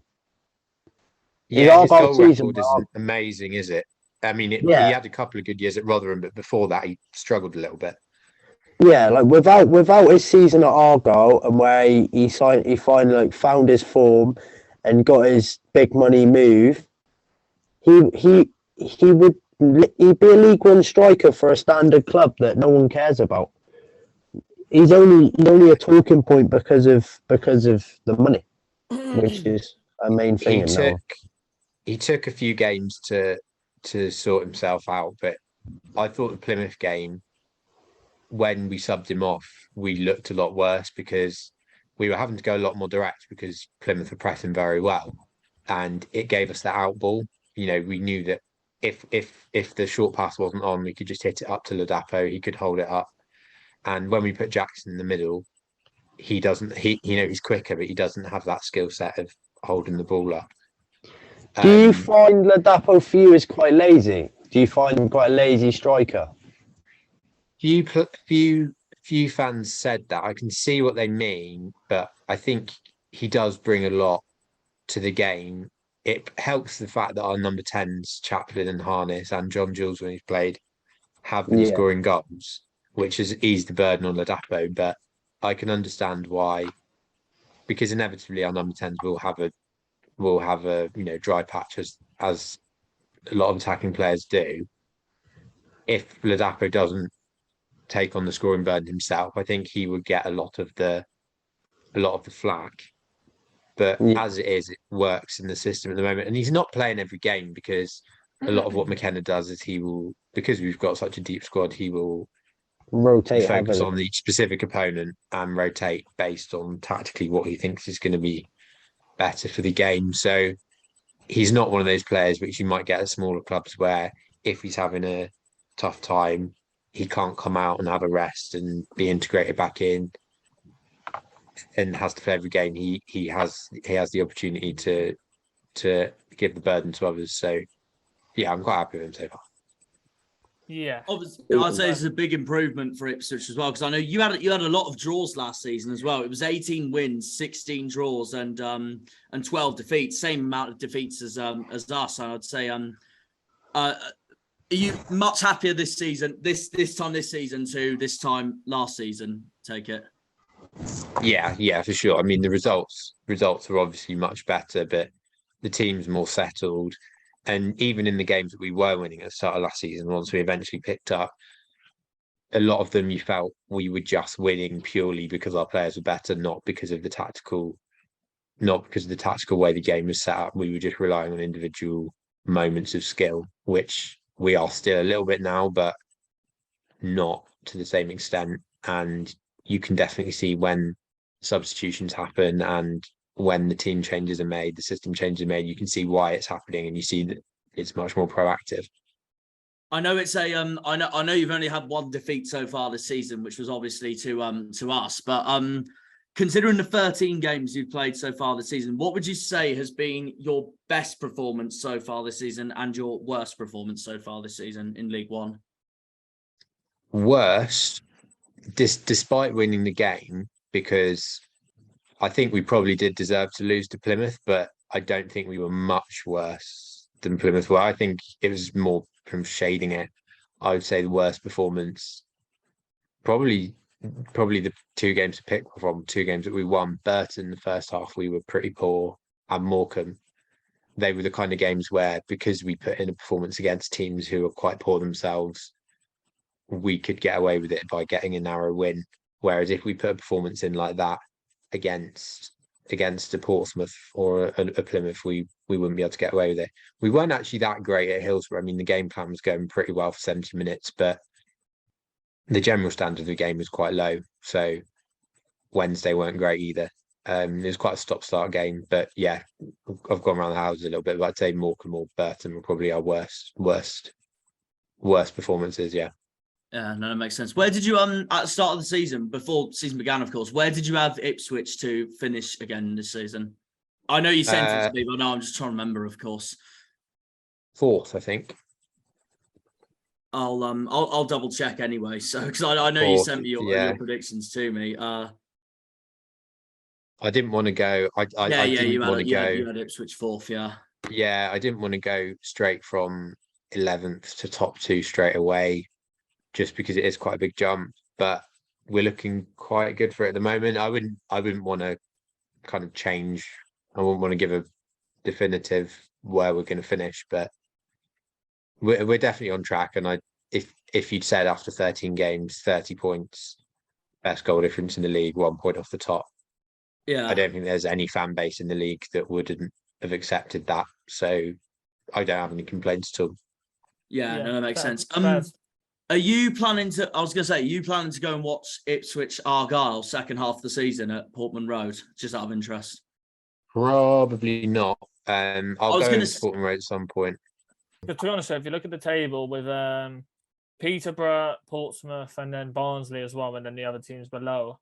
With us three, Sheffield Wednesday, Ipswich, and Plymouth, we're looking on good terms because we've played 13 games, and then there's other teams there that have played 11, 12 games. They've got games in hand, which is good for us as well because we've played our games, but then they've got to play their games on a later date, which is a positive for me, which is positive for us, but I feel for them, they've got more pressure on them. I don't want games in hand. Screw that. Yeah, they've definitely there's definitely an advantage to getting the points on the board, as the cliche goes. On that note, I'm probably going to have to duck out, but yeah, that makes sense. Yeah, cheers for having me on again and all the rest of it. No worries. Oh yeah, no worries, Jacob. No worries. Anyway, Jacob. Right, see you guys a Hope you bit. enjoy tomorrow. All right, no worries. Hopefully, yeah. All right, catch you later, mate. Have a good one. Catch you later. And then there were three. Liam said he might jump on. He might jump on in a bit. Yes, we're now halfway. We're now moving on to Scott Brown's Fleetwood. I would say, Harv, the surprise of the season so far. Definitely one of the surprises of the season because as well they pulled off some very surprising results against us, obviously. And they've been our bogey side yet again. They've been our bogey side as yet they again. Proved at home. But then if you look at the results that have been getting as well. I'm back. Hello, No he's worries. back. Hello, he's back. Hello, from back. I'm the Wiz. Right, guys. We're on to that? Fleetwood half, who I think are the surprise of the season so far. 100%. Yeah. 100%. They've had hell of a season so far, but they will get battered by us. Yeah. But like, Honestly, if you look at the results that they've put off as well, though, they've proved to be our bogey side yet again at home, which has obviously been a pain in the ass. I was at Silverstone watching MotoGP when that happened. No, that was not with my dad. That was on the Sunday, but no, the Saturday I had the scores on in the background while I was watching qualifying of MotoGP, and literally, minute I left that grandstand with my bicycle, it said on my phone 5 o'clock. I was about to get a drink and a massive burger to eat while the riders were coming on the podium ceremony to like try and meet fans and stuff. I was like, right, while I'm on my way back here, I'll check the scores, and then I checked it. At least I was like, there is no. And then when I saw the result, I was like, there's no way we have just lost to Fleetwood yet again. And then I turned my phone off. Yeah, I was appalled. Yeah. So I looked at that. I thought, brilliant. I can't wait to get back to my Airbnb in Northampton that night. Just seeing how we got on against Fleetwood, who managed to get a win. Oh my God, yeah. Oh, I feel like an absolute tit now. I've only just remembered we lost them earlier in the season. Wait, what do you mean? What happened? Oh, yeah. Okay. We lost to Fleetwood earlier in the season, didn't we? Yeah, exactly. Yeah. Second game of the season. They beat us yet again because we cannot. And I turned around and said that we'd turn them over. You never know. We could still batter them at home park. Yeah, we can still batter them at home park. It's not a problem. Yeah. If you look at anyways, if you do look at them anyways, I'll remove that obviously. But Fleetwood, their results, they've drew to Portsmouth 1-1, they've drew to Charlton 1-1, and then they only lost to Barnsley 1-0. And then if you go for the other results as well, they obviously beat us 2-1. Just don't click on that. Yeah, let's not click on that. They drew to Derby 0-0, which is pretty mad. 1-0 to Everton. But then they beat Everton. No, they lost to Everton. Oh, I was gonna say that'd be so funny. That'd have been mad. But for Fleetwood though, I feel like Brown is getting oh, hello, Liam. But they're building a side where they're like he's getting the team like how he played, but not like completely how he played, but in a different way. The 7 draws and 3 wins is a decent start for Fleetwood. Like they've done it again. They beat us and then drew to Portsmouth, which is other examples. To be fair to Fleetwood, I couldn't thank them enough for that Portsmouth draw last week. I was so happy with that. Exactly, yeah. Just shows that game in hands aren't for everyone, aren't they? I know it's not a game in hand, but like game in hands aren't for everyone, mate. Just shows that I know some Pompey fans have been like, "Oh, we'll win those games in hand easily. We'll win most of the rest of our games this season. We should be promoted, no problem." But no, Fleetwood have really gave it a hard time against most of the big sides. They beat us. They drew with Charlton. That's hell of a call. They drew with Charlton at home as well. Next weekend they've got Exeter away, and that will be very interesting. But the thing is as well, like we're going to talk about Plymouth and Fleetwood here. I know they obviously beat us, but obviously. And that's the other thing. Fleetwood have lost as many times as we have this season so far. I know. Yeah. Which is crazy, because then I'll clear all that for now, and then I'll get rid of that. But I'll scroll down a bit, so then we can at least compare them both. But if you look at it realistically, and then our goals, and then the Fleetwood as well. We didn't do well. We didn't do well against Fleetwood, but we after that Fleetwood game, we mainly improved, like attacking wise, because we should have done better attacking wise in that game. But for Fleetwood, the goal, if you see the goals that they've conceded as well, there 10, which is not a lot. That's less than us, which is crazy enough. And then 2 losses as well, same as us there, which is another big factor as well. But for Fleetwood right now, I feel like they're doing they're on the same amount of wins and draws as Charlton, which is just to double clarify. I had Fleetwood to beat Shrewsbury, didn't I? I think I said 2-1, didn't I, to Fleetwood? You put 2-1. You put 2-1 Fleetwood. Yeah, I thought I did. Yeah, I thought I did. I think that just goes to show, and Shrewsbury's not far ahead of them in the table. Yeah. You know what's funny though? If this was at Shrewsbury's ground, I would have gone with 2-1 Shrewsbury. So exactly. One of them's 12th in the table, the other one's 9th. So yeah, bit similar there. But no, literally, like ever since they drew with Wickham at home back on the back at the start of September, they have been they beat Peterborough away, and that's why I don't think Peterborough are going up this season, because I just can't see a team going up to the Championship if they lose to Fleetwood at home. Then they drew with Charlton at home. Another very good point for Fleetwood. Then after that, they lost to Barnsley, only 1-0 though. And then they beat Burton 1-0. And then after that, they drew 1-1 with Pompey. So again, no, honestly, they've even surprised the season, honestly. How would you say Fleetwood season so far, Liam? What do you think? Yeah, I mean, Fleetwood season's doing very well, to be fair. I mean, 3 losses is very good. I mean, 2 losses. Sorry, 2 losses. No, 2 losses. No. Yeah, could have said that, but yeah, you know. Yeah. Oh, we've got another war here. But yeah, I mean, Fleetwood doing very well. I mean, mid-table for them this season, I reckon. Yeah, probably. No, definitely. It depends if they can keep on with these results as well, because it's a lot of draws for Fleetwood. But if they maybe can turn them draws into wins, then they could possibly be up there. Yeah.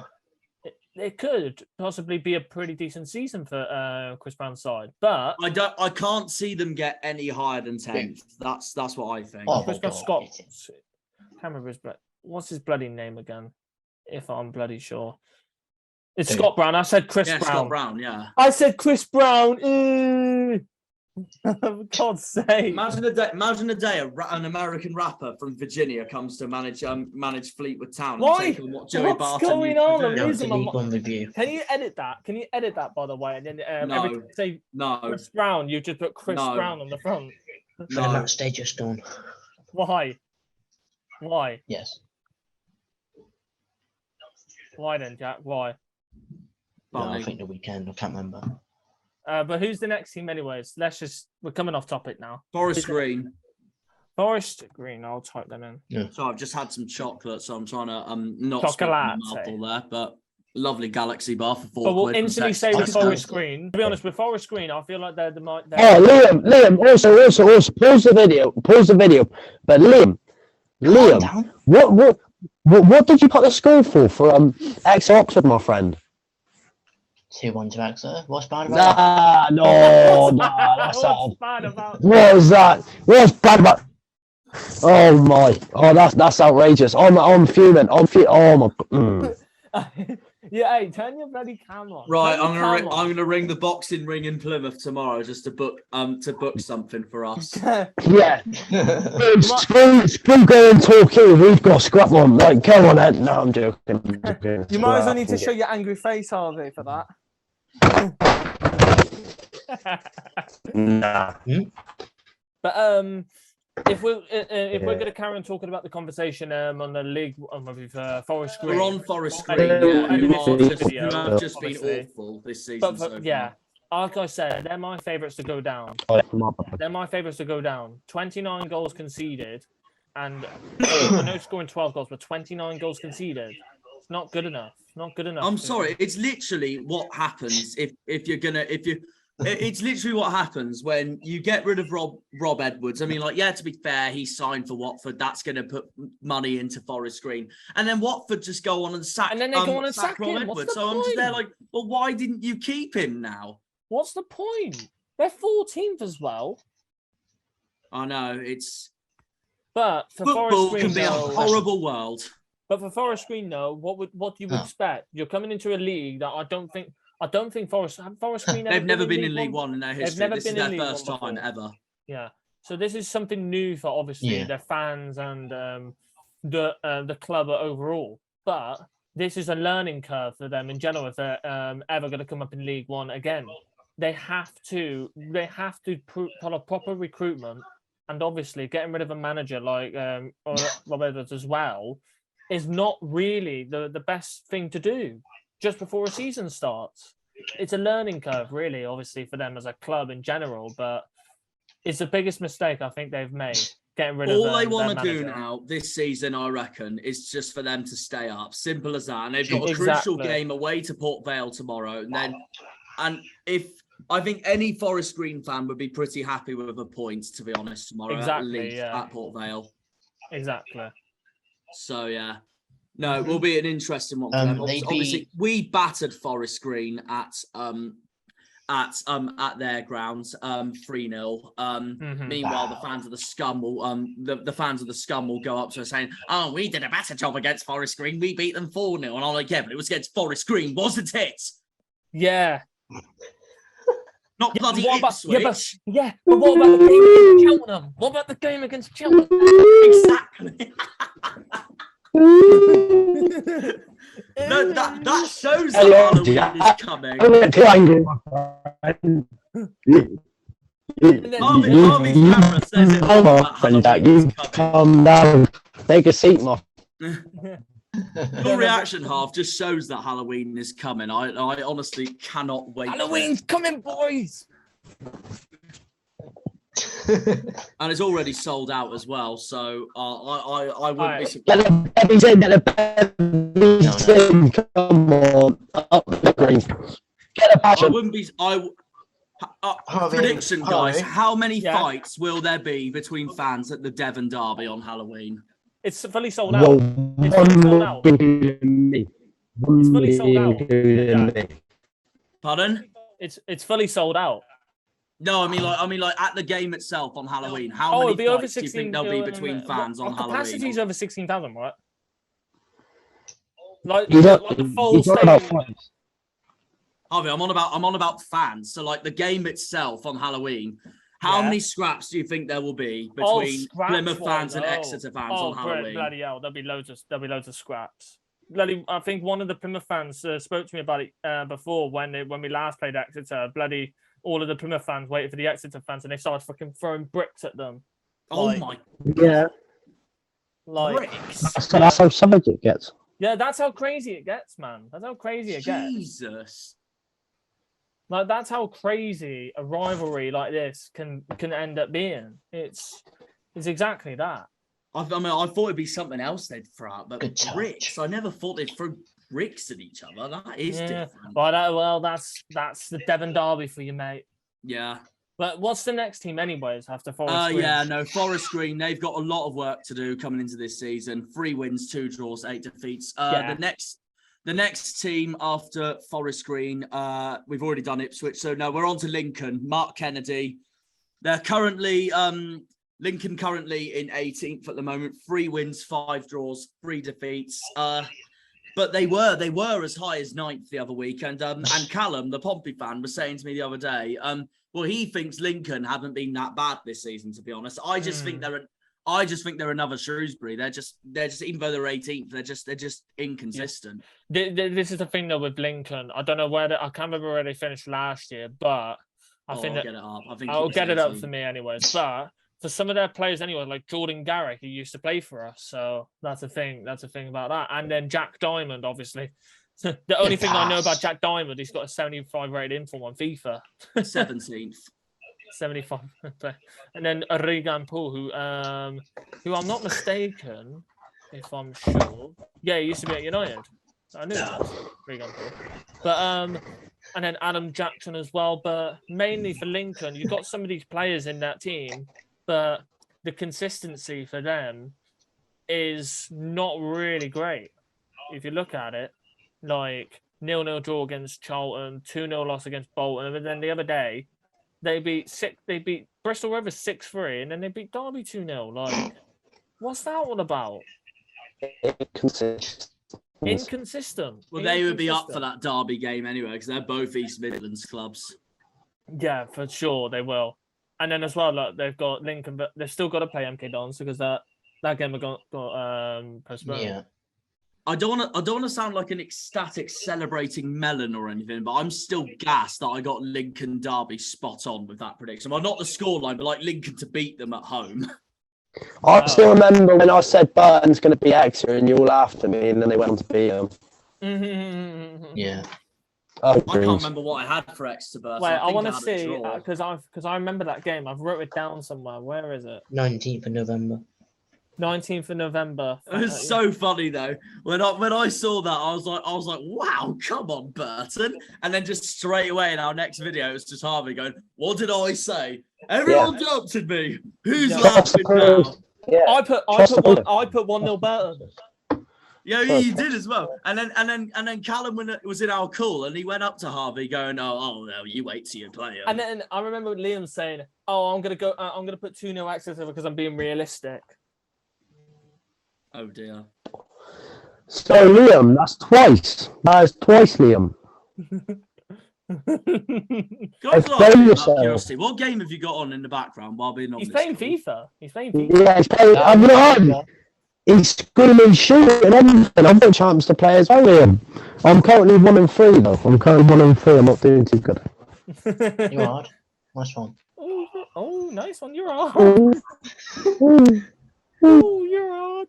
Lincoln 17th in the league. They're in. Sorry, not 17th. 18th in the league, mate. They're Maxes. I want some of them Maxes. There's a cod. Clear all them drawings. Spot. Oh, you can spot. But yeah, no, it just shows that second half is second half of the whatever. The league table is very tight, very tight. And but then again, you could be worse. You could be MK Dons because even though we just done a preview against them, that's who we've got. That's who I've got next on this, and they are third from bottom. Absolutely atrocious for me so far this season compared to the fact that they nearly got promoted last season. Because I'm going to be honest, when I watched that game between us and MK Dons, I actually thought we were gonna. I actually thought MK were actually gonna go up instead of Rotherham, but because if you look at this as a factor here, because obviously MK Dons this season they've got rid of Harry Darling and they've got rid of Scott Twine, but then you look at Lincoln for example.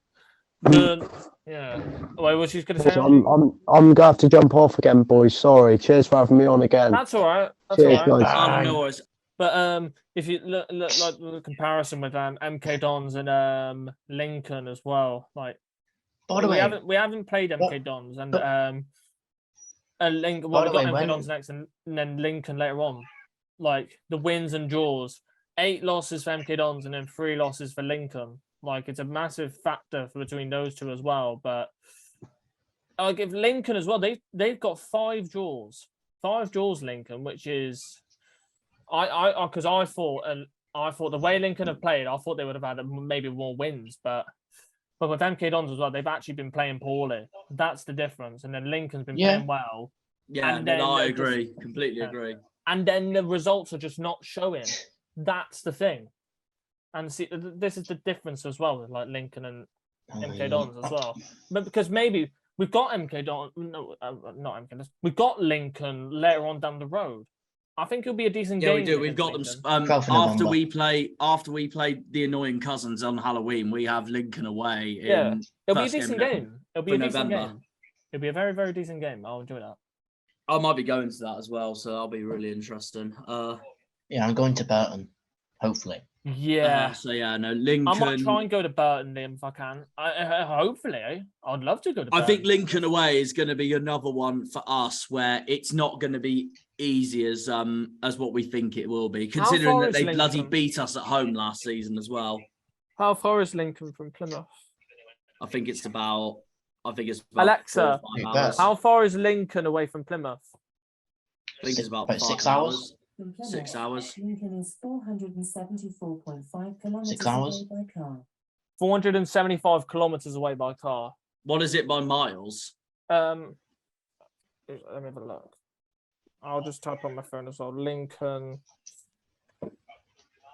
Who cares about the miles? Who cares about the miles? I'm probably saying that because I'm English. So it's a 5-hour drive. No, fair enough. A 5-hour drive. So it's 295. Fucking hell, 295 I think miles. it's you get to Nottingham. I think it's you get to Nottingham on the M1 and then you turn off at Nottingham for Lincoln. Yeah. But who's let's not take it after Lincoln, anyways? Well, we've just talked about Lincoln and MK Dons. One of them playing well, but down in 18th. The other one just been poor all around, losing Scotswine and Harry Darling. And now we've got bottom of the league. We have got bottom of the lead, bottom of the league, technically bottom of the lead as well. Bottom of the league, Morecambe, who have one of our former decent, good old managers, Derek Adams, in charge. I would say decent. I wouldn't say decent, but a good manager. But Harvey got us out of League One. Yeah, he got us out. He got us out of League Well, not Two, awful years. 6 of 6. Then we got relegated. What's the word I'm looking for? 6 long years. Yeah. But he did get us out of League One. But I just think when we got relegated in 2019, even though we were close in 2018, and the fact that he's bottom with Morecambe, I think he's one of those where he's so specialised in League Two, but League One's a much harder task for him. Yeah, because there's some certain managers that can do it in League Two, but then when they get into League One, it's a different league, better quality players, and obviously teams that are obviously that have obviously experienced it in the higher leagues than obviously Morecambe.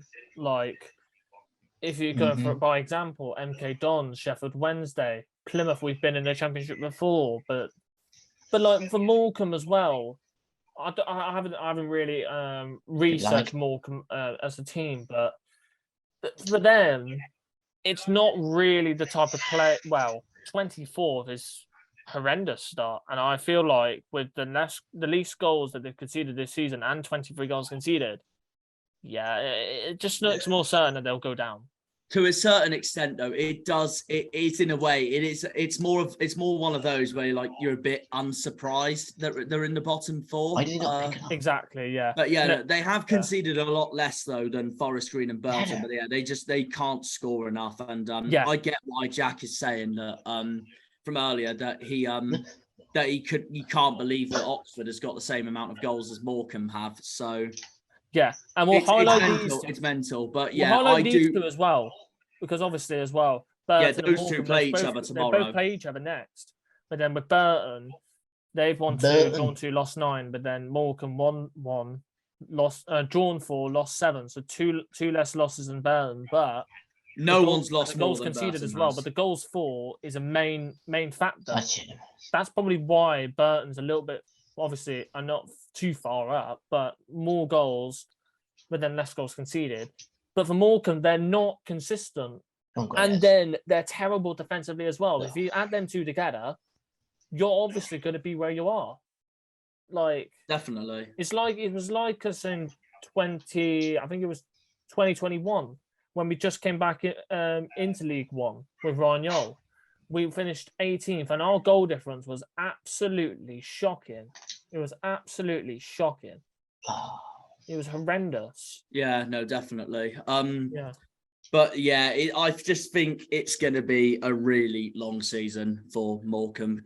They'll come end of April, they'll beginning of probably May. want this season to end now. That's what I'm probably thinking. They're going down. They're gonna go down. Yeah, I think they are going down. I hate to say it. I I think that's the quite only like thing- Morecambe, to be fair, as well. So I think that's the only thing we I can say hate to about say they are Morecambe, going sadly. down. I think that's the only thing we can say about them, sadly. And then obviously their striker Cole Stockton, obviously he's handed in a transfer request as well. Oh, that's the other thing as well. Yeah, Stockton Yeah. handed a transfer request, which hasn't helped them one bit. It hasn't at helped all. them at all. It hasn't helped them. And no wonder he's not their top scorer. And he was brilliant last season. Fantastic. Exactly, yeah.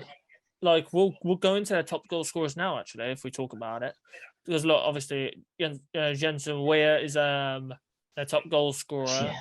But then you go to last year, 23 goals, and he was their main goal scorer.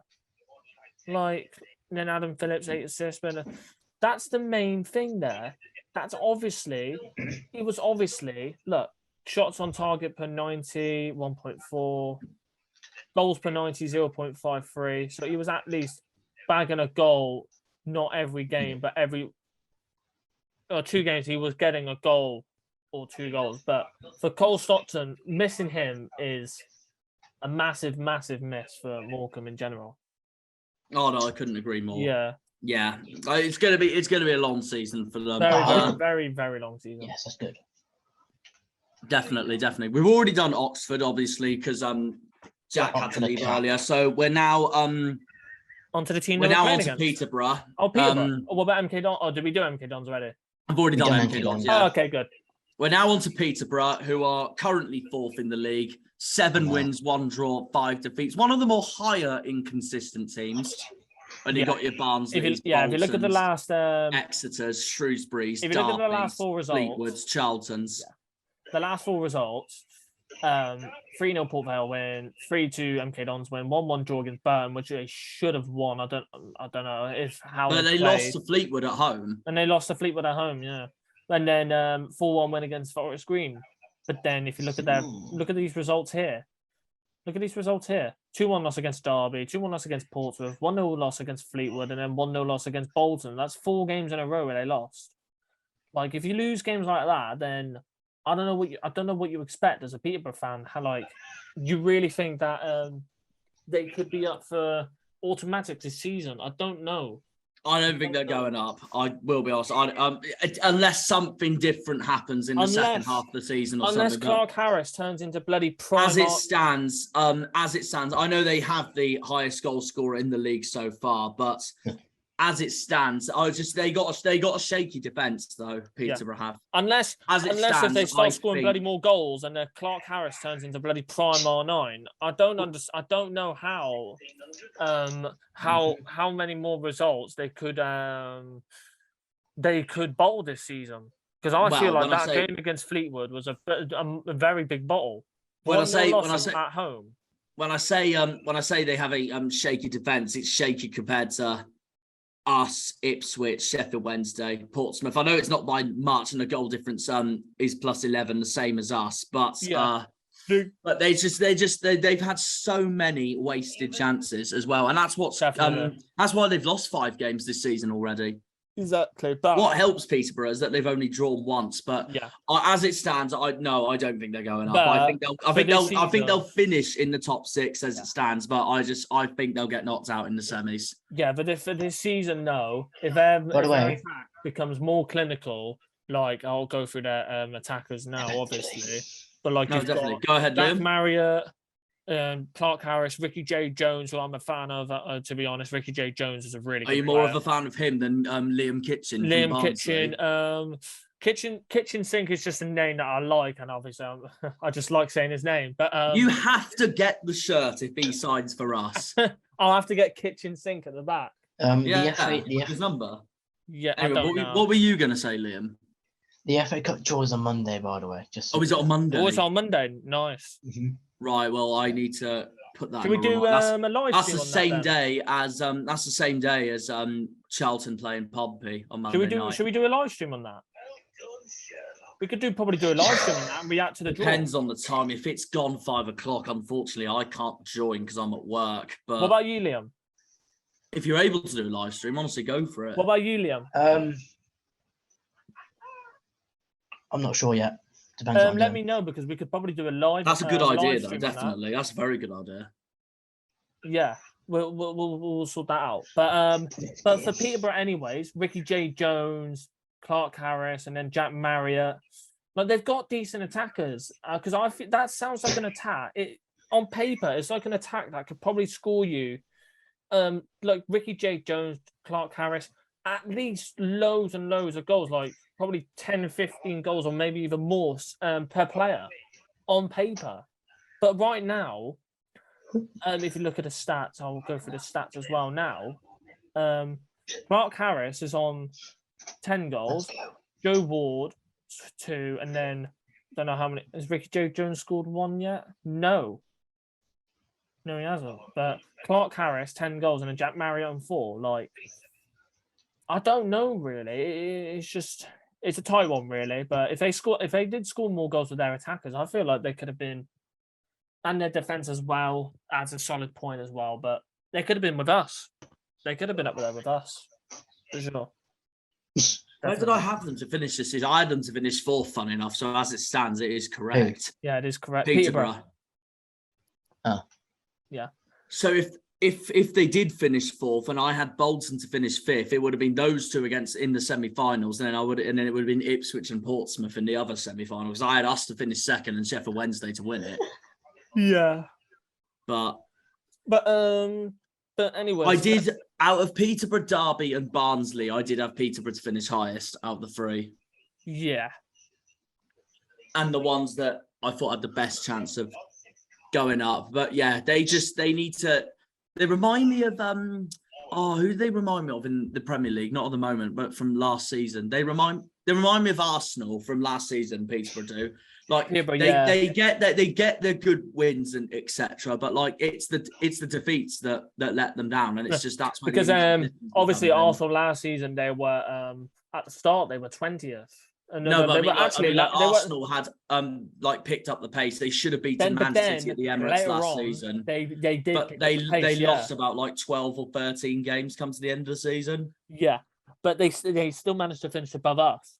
But no offense though, Arsenal were so much better than Man United last season. Yeah, but this season they are a much better team. They are a much better team this season. Yeah, no, they are. But Peterborough this season, it does remind me of a bit of an Arsenal type from last season. It does remind me of that because they're losing games where on paper they should win, but then they don't come out with the result that you would think that they would come out with.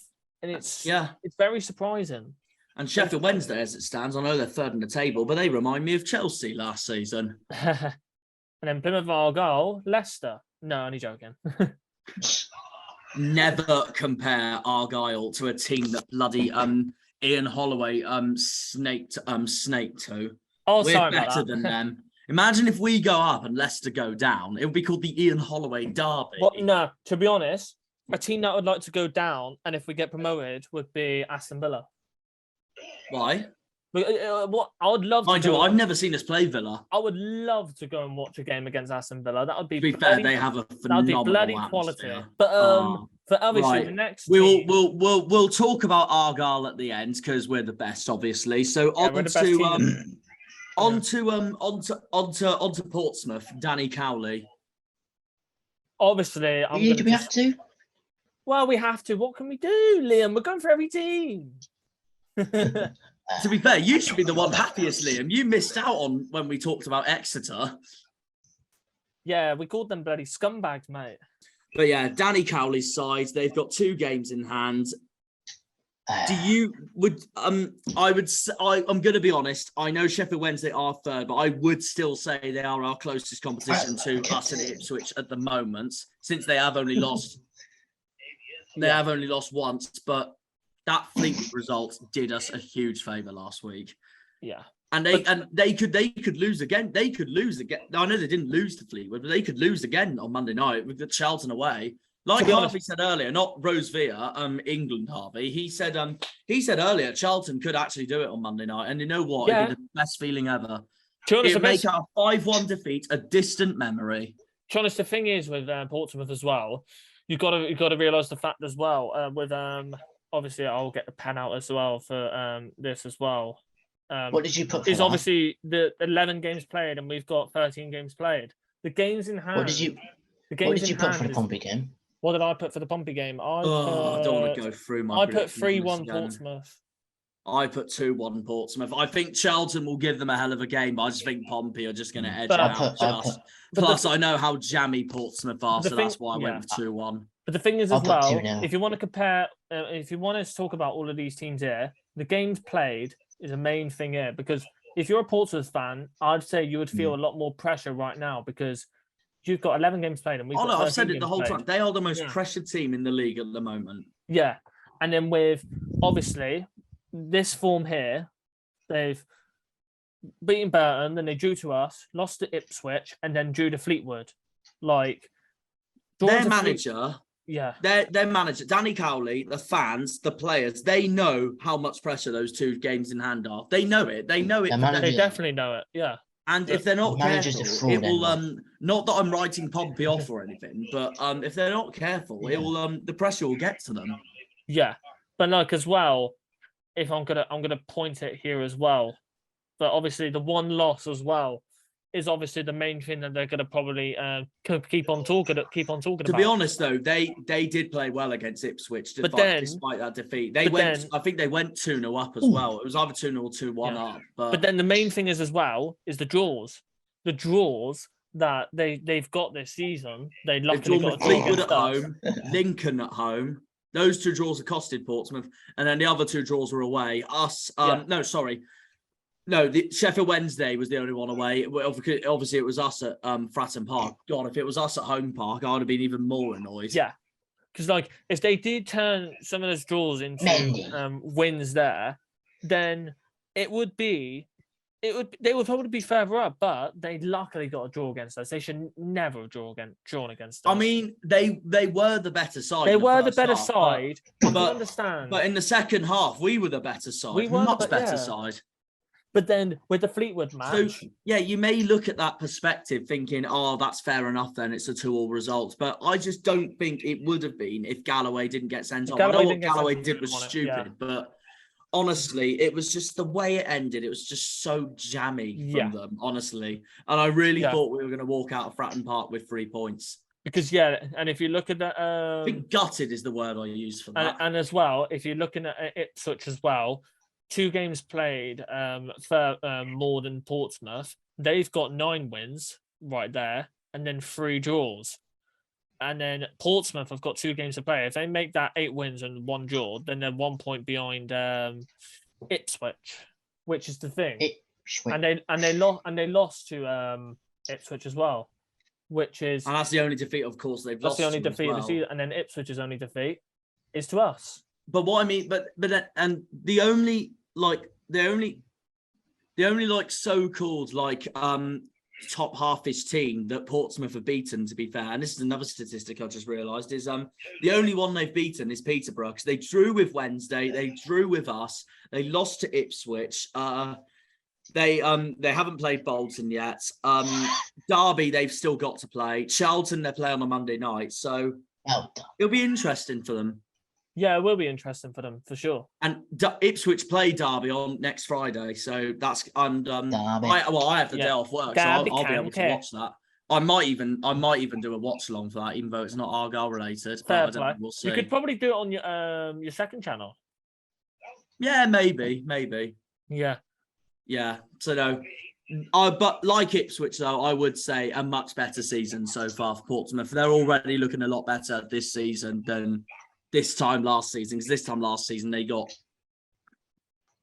definitely. They got battered 4-0 by Ipswich at home, and they were about 17th, 18th in the league. And that was really interesting because the previous week before they beat Sunderland 4-0 at home to then lose to Ipswich 4-0 at home. Mm-hmm. So Exactly. and they were about 16th, 17th, 18th in the league, so it wasn't looking good for them.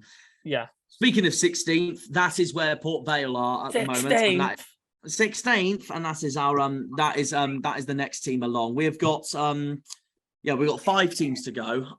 Port Vale is next. Currently 16th in the league. Darryl Clark's side. I'd say if I was a Port Vale fan, I'd be pretty happy with that. 4 wins, 3 draws, 5 defeats for a side that's that came into League One in the playoff final.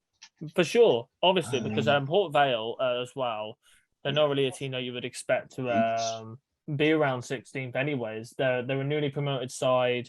I don't know I think they might have been in League One before, not sure. Yeah, they have been in League One before. It's a team that you wouldn't expect to be in this league after a long time with the teams that we've seen before. But Port Vale wise, I feel like that for the start of the season that they've had, I feel like they've had a really good start.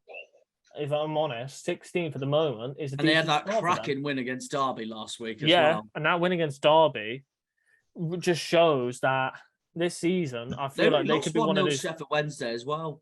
Yeah, they could be one of these teams next season that could probably surprise a couple of teams. Like they've got Forest Green next. I think they'll beat Forest Green. If they don't beat Forest Green after a win against Derby, that'll be very, very surprising. That will be a big game for them when they play Cambridge away next weekend. That could go either way. That could go either way for sure. And then as well, it's for Port Vale as well. If you compare Port Vale to the other newly promoted, we'll compare the two newly promoted sides. Obviously Forest Green as well. The goals conceded and goals scored. 12 to 17, 12 to 29. See, that's the main thing about these two here, and then the losses as well. 8 losses there. No, actually, I'll get a better thing as well for this. And then with Port Vale, 5. See, that's the main 2 different factors between these 2 different teams. There's one team that defensive wise they are very badly defensively, and then there's Port Vale that their defense is pretty shored up, and as well they can come up with the good results, like obviously against Derby. That's the thing. But it depends if they can keep on doing it this entire season. If they can keep on doing this entire season, I think they could probably finish higher than what everyone expected them to finish. We'll see what happens. I still think they're going to be in that bottom half. I'm not sure where they're going to finish. It depends. Yeah, it depends as well with other teams. Like Bristol Rovers is 15th and Oxford is 20th. They've got to keep this good form up from. They've got to keep it up because I had them to go down this season. Yeah, they've got to keep it up. If they don't keep it up, then they will be further down than expected. Definitely. Simple as that. Meanwhile, a team that is up there in what I'd say is one of what I call Fab Four. Like I don't think anyone else is better than the 4 I'm talking about at the moment. But one of those Fab 4 being Sheffield Wednesday, currently 3rd at the moment, 8 wins, 2 draws, 3 defeats. And I'm going to talk about Sheffield I thought it was personally easily our worst home game of the season so far, despite winning 2-1. But obviously, Barry Bannon has showed once again on how much of a crucial midfielder. But like Liam says, it's just like last season. But like Liam says, it's Barry Bannon FC. But the other factor is as well that other players are also pulling off amazing performances as well. Like I'll get the pen out as well. Like Windass. Yeah, he's another one. Liam Palmer, another one, and Will Volks. Like those four players there are playing very, very well. And then as well, like the other day, like their striker, I think it was Jackson. He was quick. He's quick, which is insane. I didn't realize how quick he was, and when I saw him on the pitch, he was mad. and I think it might have been Liam Palmer or Josh Windass. They were very, very quick as well. But Sheffield Wednesday in general, they look like a very scary team this season, and they've recruited very, very well. Mate, I'm honestly, after that 2-1 win, and they played really well against us. I'm nervous for Hillsborough in February. Honestly, it's going to be a big game. Yeah, because it might remind me of last season when we beat them at home park, but then And then we at lost Hillsborough, 4-2 to then we them. lost 4-2 at Hillsborough. Yeah, it depends how we get on against them at Hillsborough. It could be different. I think the thing is the only disadvantage I think with Sheffield Wednesday is that, and I know I've seen this before. I know Jake disagrees with some of them, but I know some of the fans are actually quite divided on whether they want Darren Moore in charge of the club. But what's happening? I just gotta get something out. Get something out. Okay. I've got to get something from my brother. Okay, right. I will keep yobbing away then for the time being. Sheffield Wednesday. I know some of the fans are divided between Darren Moore, whether they want him in charge or not. Personally, I agree with Jake that he should stay at the club for now. I think he's a very underrated manager. He nearly got West Brom out of relegation in the Premier League in 2018. I'm not saying that's the only excuse I can give Darren Moore or anything, but I think he's a decent manager, and I get why some are frustrated considering the fact that there we go. He's back. Yeah, Liam, I'm just talking about Darren Moore. Oh no worry. Liam, my dad some said, Sheffield Wednesday fans are frustrated whether they want him or not, especially when they played us. He got his manager tactics wrong. We got ours right with Shuey. I said, I personally agree with Jake. I think there's no other man better to manage Sheffield Wednesday than Darren Moore at the moment. And I know it sounds like an excuse because it was a Premier League thing, but literally he nearly got West Brom out of relegation in 2018. Yeah, definitely. 100%. I think he's a good manager personally. Mm-hmm. So I wouldn't. I don't know why some of the fans say they want him gone, because I'm there thinking, who the hell's going to replace him? see if he got the notification. There we go. Liam, my dad said, did you enjoy your pasta? Yes, I did. Nice. Nice. That's the question he wanted me to ask you. So great. Yeah. But you playing FIFA? Sheffield, what? Are you playing FIFA? Is he or not? No. He's probably. I think he might be going to bed soon. Shock. We'll cut that bit out anyways. But for Sheffield Wednesday, anyways, they're most of their team, like Jake said from the preview of the Sheffield Wednesday versus Plymouth game, most of their team is scoring goals. Most of their team scoring goals. Like their defenders and midfielders and attackers are scoring. But with us as well, I know we're scoring goals, but it's mainly our attackers. That's the thing. Like if we were scoring goals with other players around the pitch, then we say this though, Half, but the only thing Sheffield Wednesday do lack this so far in the league is that looking at the top 12 top scorers in League One so far, none of Sheffield Wednesday's players appear in it. I think what it is with Sheffield Wednesday is that they remind me of Germany as their national team. Like they're more used to playing as a team than having one of your players like your Ronaldos or Messi's as being the top scorer or something. Yeah, like this, for example, Josh Windass on 4 goals, Barry Bannon on 3, Deli Bashiru 3, Byers 3, Palmer 3. No, that's the example. Lee Gregory's on 1. Because Sam Cosgrove and Ryan Hardy are actually joint 8th in top goal scorers in League One this season. Yep. And Sam Cosgrove's on 5, Ryan Hardy's on 5. Yeah, they're both on 5, yeah. Morgan Whittaker's on 4. So yeah, he'll be just below the top. Dennis Az is on 3 and Niall Lennis is on 4 as well. They'll score more goals. I feel like that's what I think for Sheffield Wednesday. They remind me of Germany in the national team. They do well to work as a team. Germany don't give a shit on who their star player is. They know they have all areas in that, like Manuel Neuer, Toni Kroos, Thomas Muller, Jerome Boateng, Philip Lahm, etc. And it's the same with Sheffield Wednesday with Barry Bannon and co. Lads, I'm gonna go now. All right, no worries, Liam. In a bit. Yeah, bye. Bye. All right, nice. But How many teams have we got left? I think we've Yeah, got. no, I'm going to speed up a little bit as well because I've got stuff to. I've got to edit this, Yeah, and I yeah, need to bring half Yeah, I know. regarding tomorrow. So, but we have got 3 teams left. We have got 3 teams left. The first one is where's my? There we are. Okay, 3 teams left. First one is Shrewsbury. For me, another one of the most inconsistent sides in the league. 9th in the table, 5 wins, 3 draws, 4 defeats. They are literally the definition of mid-table at the moment. Because I think with Shrewsbury right now as well, they're a team that's we're going to say this word a lot, but a little overachieving as well. You know what? Right, in a bit. Green Hey, Green why not? Army. Hey, why not? Yeah, we'll add that to the video. Yes, of course we will. We will add that to the video. Love to see it. Love to see it.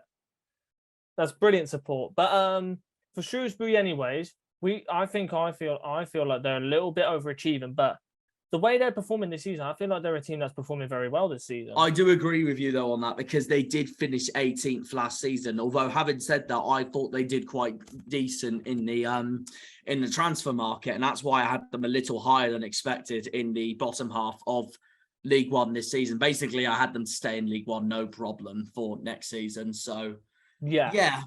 So yeah, I'd say considering they're 9th at the moment and ahead of Derby and Charlton as well, I'd say they're similar with Fleetwood and the annoying Cousins 40 miles up the road. I'd say they'd be pretty happy with their season so far. Exactly, yeah. And I feel like there could be many more things to come with Shrewsbury, but it just depends. If you look at they're on the same amount of points as Exeter as well. Well, look if you look at their goal scorers as well, like the top goal scorers on 2. He's class, Tom Bayliss. I went to watch Shrewsbury Doncaster last season as a neutral for a project for my masters. It was the same day we played Sunderland at home, the 0-0 draw, and that was on my phone on Sky Sports in the background while I was watching Shrewsbury Doncaster. But no, Tom Bayliss was brilliant for Shrewsbury in that game. Yeah, and he's only 23 as well. But then, but if they, it's like with some teams in League One, you need a good goal scorer in your team. If they did have that, I feel like they could have been a little bit higher up, but they needed like 2 things: a clinical finisher, a number 9, and obviously like a proper creator as well. Because because they're lacking goals. They're -1 goal difference. Yeah, in their 9th. I mean, that's not too bad. Which is though, not to be bad. fair, -1. It's not bad, but then you compare the other teams like Exeter on 6, Bolton on 5. Exeter's really though was probably also in a way helps that they battered Forest Green 4-0. Yeah, and they also battered Port Vale 4-0 at the start of the season. Exactly, yeah. But then obviously for us, we managed to get a lot of clean sheets throughout this season as well. That's what's helping us. We're getting clean sheets at home and then some away. But the thing is as well with Shrewsbury, if they did have a better attack, maybe they would be a little bit higher on the goals tally as well. But I don't know. I'm not really sure. But if there's any Shrewsbury fans that does come in, and then if you want to talk about what you're lacking on the team and all that, just let us know. Hit us in the comments below. We play Shrewsbury in 2 weeks' time at home. Hit us in the comments below and just put your thoughts in. Realistically, put your thoughts in below. Simple as that. But what's the next team anyway? I'll tell you what, they're doing a lot better than the next team we're about to talk about. The penultimate team we're talking about, Wickham. Is this the final one? Second to last one. Oh, you know who the final one is. Oh yeah. I know because obviously we're going in alphabetical order, and then we yeah, I know, but obviously some we've had to do a bit early because I know we wanted to talk to Jack about Oxford, Jacob about Ipswich. So yeah, no, and obviously because this is Argyle, this is an Argyle channel. It's best to save us to the end, isn't it? So yeah, no, we're on to Wickham now. Obviously, yeah, Shrewsbury fans will be a lot happier than Wickham fans. I'll tell you that now. Although even though Wickham did just get a win against Oxford, although having said that, when you're in a playoff final last season and the fact you've lost your main keeper David Stockdale to Sheffield Wednesday, I don't think you'll be. I know 17th is guaranteed another season in League One, but as it stands, I don't think they'll be very. This is considering they finished 6th last season and Jamley they got 6th place off us last season. No, not the biggest underachievers like MK Dons right now, but with Or Wickham, Oxford to a certain or extent. Oxford, but with Wickham, you would expect them to be around while higher in the league because they still kept some players from last season. The only player that I can remember from last season that's gone. From what I've seen tonight and from what I've seen when I went to Wickham away, Wickham fans seem a lot more optimistic for the end of the second half of the season than Oxford fans like Jack, for example, and MK Dons fans like Luca earlier for this season. Yeah. But like the only one player that I've seen leave Wickham is obviously Akinfenwa. He's retired now. And Stockdale as well. And Stockdale as well. He's gone Sheffield Wednesday. But like I feel like obviously since Akinfenwa's left and then Stockdale's gone, it's just they do have Sam different. Vokes in up front though. Yeah, Sam Vokes, yeah, but like obviously I just love Akinfenwa in general. He's a beast. He was obviously a beast. Played until he was 40. He was a brilliant player. Played for us, did he? I just felt like he was one of them players in the dressing room that would always get the players up for the match. I'd always feel like he was one of those players that would always get the players up and prepared for it. Because obviously he's experienced it. He's been in nearly every league, and he's played until he's 40. Like. He's probably one of the most memorable players we'll always remember in football. Simple as that. He's experienced it. He's done it. He's scored loads of goals, and he's one of the heaviest players. You're praising Akinfenwa so much. Can I just tell you? Guess which team he supports? What? Akinfenwa. I don't know. Liverpool. Oh, actually. Oh yeah, I think I remember because I think I remembered him saying in one of the player finals, Klopp hit me on my WhatsApp. Like, I remember that. I remember because he wanted to play for Liverpool one time. But no, bar aside though, supports Liverpool. Akinfenwa was still an amazing player though. Let's just of course say that. Yeah. But I felt like he was one of the main players throughout that Wickham's, not the main player, but the main player, how he was a main player throughout that team, like prepping players, or like he's experienced it all. He's probably got most of them players. He's probably obviously told the players what he's experienced throughout his career as well, and like how just mainly the league in general. But for Wickham wise, this season, not the best of starts. They've lost to Derby 2-1. They've lost to Sheffield Wednesday 3-1, and then lost to us. But they were our bogey side as well. And Wickham. finally, pray the Lord, we beat them. I know. But obviously, I don't want to dwell on this for too long. But for Wickham boys, it's a little bit like the squad from last season, I swear, except for Stockdale and Akinfenwa, of course. But yeah, like Joe Jacobs still Horgan, there. Their danger man, Mehmeti, Sam Vokes, Mehmeti. David Wheeler, yeah, he's still there. Yeah. Gareth McCleary and then Sam. Yeah, and McCleary. Yeah. But like, I think it's just inconsistency right now. That's what I think. I think it's Tafazoli, he's another one. Yeah. And then Jacobson. Tafazoli, sorry. And Joe Jacobson as well. Yeah, and Joe Jacobson. But I just think right now they're just in a patch where they're just very, very inconsistent. And I just don't think they're just finding I don't think they're finding their way yet. That's what I think. I can see why, in a way, now Wickham fans think they're optimistic going into playoffs. I don't think they're going to get into playoffs, but they won't get into playoffs. I don't think they'll get into playoffs, but I can see them getting to the top 10. If Wickham fans, if later on in the season, if you do get playoffs, you can clip this. Don't worry, you can clip this anyways. But no, we'll get hundreds of comments saying, "What did we say? What did we say? We knew we'd get playoffs." But realistically, I don't think you will. Because if you're comparing it to, I think if they prove me wrong and they get into the playoffs, then I might jump into the sea. So to be honest, though, if you think about it, they're only 6 points behind the playoffs. They're only 6 points behind. Yeah, no, I might jump in the sea if they manage to get in the playoffs, just to swim for a bit. But I might also jump in the sea for this reason, Huv. For the final team we talk about, Plymouth Argyle, Of course. top of the league. What more can we say about our season so far? To be honest, for obviously Plymouth Argyle, obviously I predicted them. Obviously from last season, it was a very sad moment. We lost 5-0 to MK Dons and we got pushed up the playoffs. But from this season, I was optimistic from the start. Anyway, I had us to finish second in my predictions. Before the season, I was predicting us to finish around the top 4, top 5.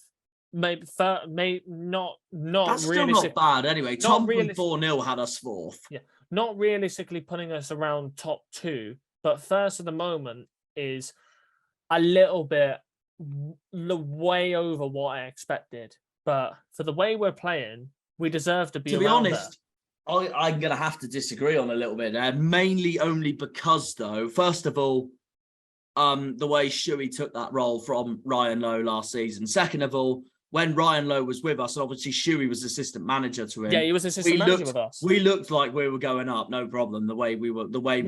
But the thing is, though, we went off for the money at Preston. Yeah, for the money. But like Shuey, I think Shuey's adopted that, and he's. I think what Shuey's now going to try and do is take us to another level regarding. He's got us playing in a way where we're all settled in a way where we can play a very good. I'd say a little bit like a pressure, like the way we get. This is a good example. Ipswich, we pressured Ipswich into their own half, like the goal that Whittaker scored.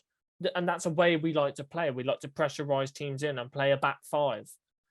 And I feel like like I say, I've said to my dad, I'd rather watch Plymouth Argyle than Man United at the moment, 100%.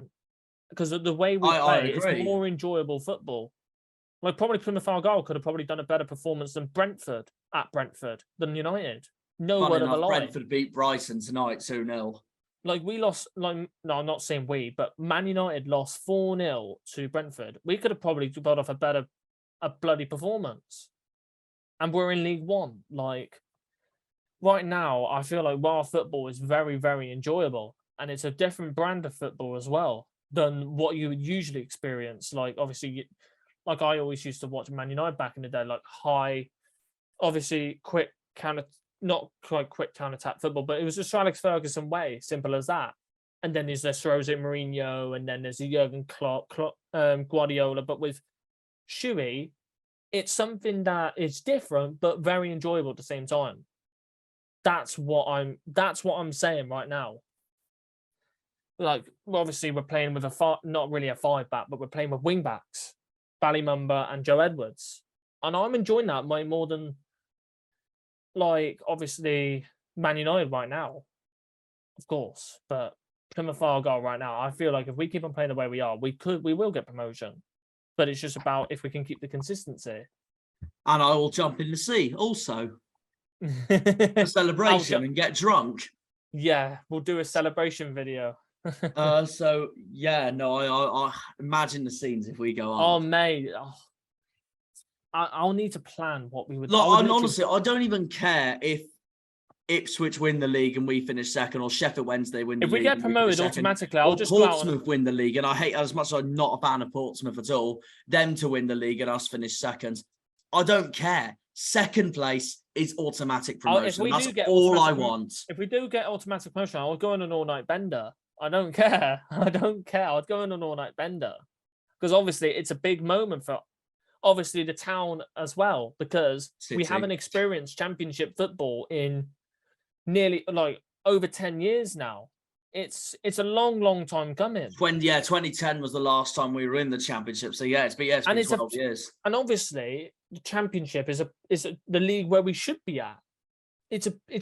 We've been in there for quite a while. You could say that with a lot of clubs there as well. Us, Ipswich, Sheffield Wednesday, Portsmouth, Bolton, Derby, Charlton. I know, and I know probably some fans of other clubs in League One will probably kill me for this, but before the start of the season, I called those 7 clubs, in my honest opinion, the big 7 in League One. Yeah. Just in terms of club size and stuff. Oh yeah, for sure. You can also. It would be 9 if Wigan and Sunderland were both still in this league, but they're not. They've obviously been promoted. yeah, Sunderland and Wigan got Well, promoted. Sunderland were easily the biggest club last Yeah, season. in the but league. to be honest, Wigan and Sunderland thoroughly deserved promotion, and we can honestly say Oh no, Wigan did, especially with They the way they deserved played it. last season. They were phenomenal. They They, were a they phenomenal tore us team. apart at home park. They tore us apart, and then Rotherham. I'll tell as you well. what, I hate to be pessimistic, but I even had us to lose at their ground, Wigan's, last season, second penultimate game of the season. But we got a point there at Wigan, and we took the lead as well. And I couldn't believe it. I was like, imagine if we get 3 points at Wigan, who are about to win the league. Exactly, yeah, exactly. But that's the thing. Yeah, though. honestly, it just anything to be back in the Championship next season to play. I Like would love to be back in the Championship. QPR, Wigan, Millwall. I wouldn't Blackburn. mind if we did get battered, like not like all of the teams, but Well, not just not battered. all of the teams. All I care about next season, if we go up, is to stay up. I would just love to just have a decent fight. I don't want to decent have to fight. listen to people, like, no offense, like Luca's opinions earlier, when he was like, oh, if you go up, I think you go straight back down. I'm there thinking, I bloody hope not. I hope not. But like I honestly say, I don't want us the to most become exciting- another Rotherham and a yo-yo club. the most exciting thing about, obviously in Championship as well, is the loans that you can bring in from the Premier League, the Premier League And that loans as well. That's the bigger fit. That's the bigger talking point as well. What loans you would go in for from the Premier League as well? Because like obviously Birmingham City, they brought in Tahith Chong on loan, they brought in Hannibal Maysbury on loan. Then other teams. I'm trying to think of other good examples. Someone's got Dujon Sterling from Chelsea. Dujon Sterling, that's loan. Burnley. I think that Oh, was it is Burnley? No, it's not. They've got Ian Matson. Ian Matson. I think I've just got that mixed up. I'll search it up here. Dujon Sterling's at Stoke. Okay, there you go. That's it. Yeah, and then Dujon Sterling's at Stoke. There you go. But then I'm trying to think of other examples. There's some Nathan Taylor, who's from Southampton. Like I talked about him earlier. Nathan. There's two. The only thing that I'd improve for Argyle at the moment is the only thing I'd improve for Argyle is that I bring 2 players back, and that's it. Number 1, Graham Carey, and number 2, Sonny Bradley, who's currently in the Championship with Luton. And he's 30 now. Like I don't think he would and he's playing as well he's playing for Luton as well. So it depends how much money we would be willing to give him. That's the honest thing. You know what I mean? Well, it'd be cool to see him back. Obviously, it'd be because I love him. I absolutely love him. Sonny Bradley was a brilliant player for us, but obviously, I'm not surprised he moved to a higher club, and that is honestly fair play. Luton aren't usually. It's also in a way though surprising because Luton aren't usually seen as a bigger club than us either. They rised up the leagues. They've rised up through the league. They've actually done what we did when I was a kid when we rised up to the Championship. Yeah, exactly. And Luton, unlike us, Luton were in the National League a few seasons ago, and now they're in the Championship. Mm-hmm. That's why I said to people last season, I was like, I wouldn't mind if they come up to the Premier League. It's just such a fantastic It's a new story. team. It's a new just team. to go from the National League a few seasons ago, and then you find yourself in the Premier League. But then you talk about obviously this team here, Brentford. This is the first. Brentford's another one, mate. Yeah. I've said this so many times to people now. It's clubs like Brentford, Brighton, Bournemouth, Blackpool. It's clubs like those. They've all been in the Premier League before. And I don't see any of them as I see them all as pretty much as big as us, I guess. Yeah. So maybe even smaller, but actually, maybe even smaller. Bournemouth have a much smaller stadium than we do, but it's clubs like those that I look at. I'm like, we can surely do it one day. Hull's another one. Hull have never been in the Premier League until 2008. Yeah, so look, here you go. There you go. Now we can get a perfect example here. So if we go into history, even mate, 2011, they were in League One. Yeah, with us. This is the League One table. And so were Huddersfield. They were another one that's been in the Prem before. Yeah, we were. Look at that. Oh, Dagenham and Redbridge, Notts County, Tranmere Rovers. We went down because of administration. If that wasn't for that, we would have survived and Walsall would have gone down. Look at the top 6. Look at the top 6. Don't look at 8th place. That was their best season I've ever seen them. Yeah, -7 goal difference as well, you shit cunts.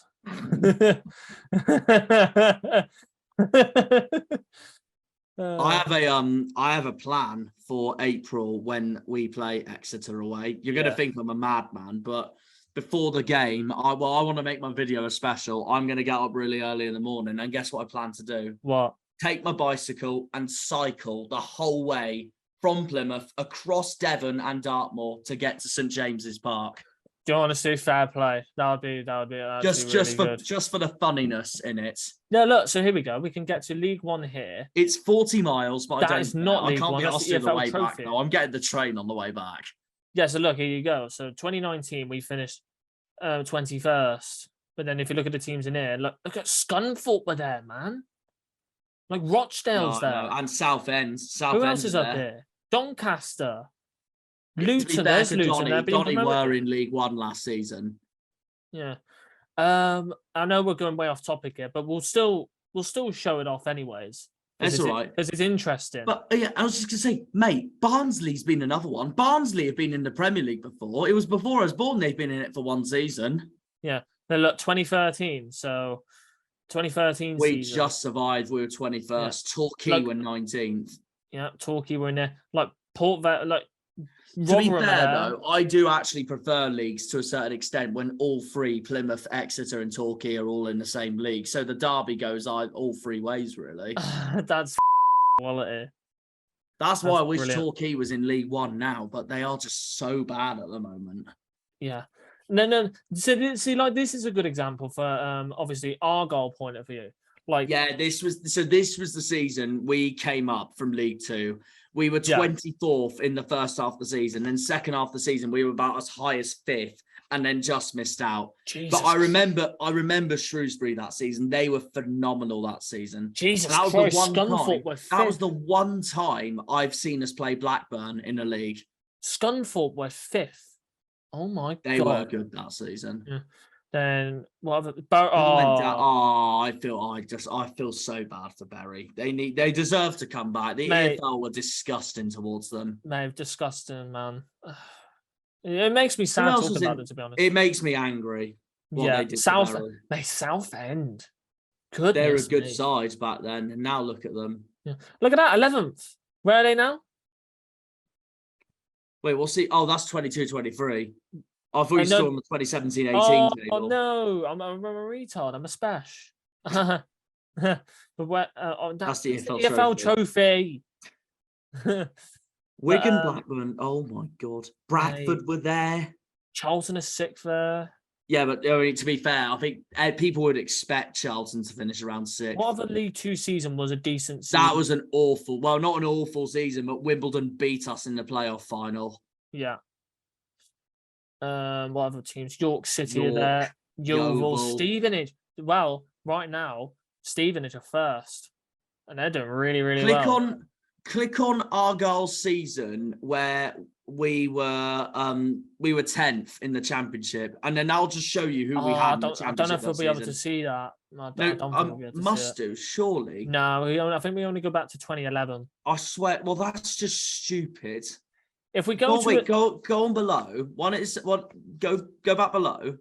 wait, I'm going to a different website. I think I've got a different website. SofaScore. I think SofaScore should have this. They should 100% have this. Type in.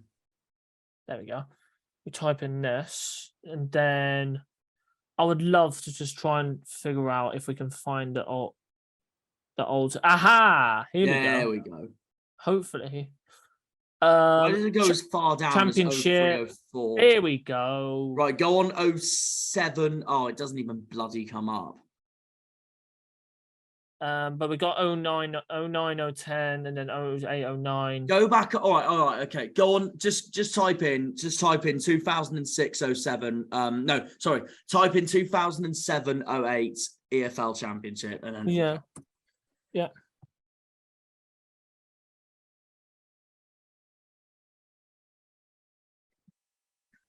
SIP. Yeah, great English.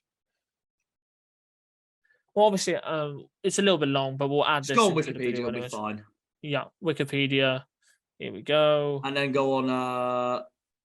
Yeah, Here league we table. go. Here we go. So yeah, look Look at at that. the teams we had in that season: West Brom, Stoke, Crystal Palace, Watford, Wolves, Ipswich, Sheffield United, Charlton, QPR, Sheffield Wednesday, Norwich, Southampton, Blackpool. Leicester went down. That was actually the season Holloway moved to Leicester, and we had the highest I've ever seen Argyle finish, 10th in the Championship.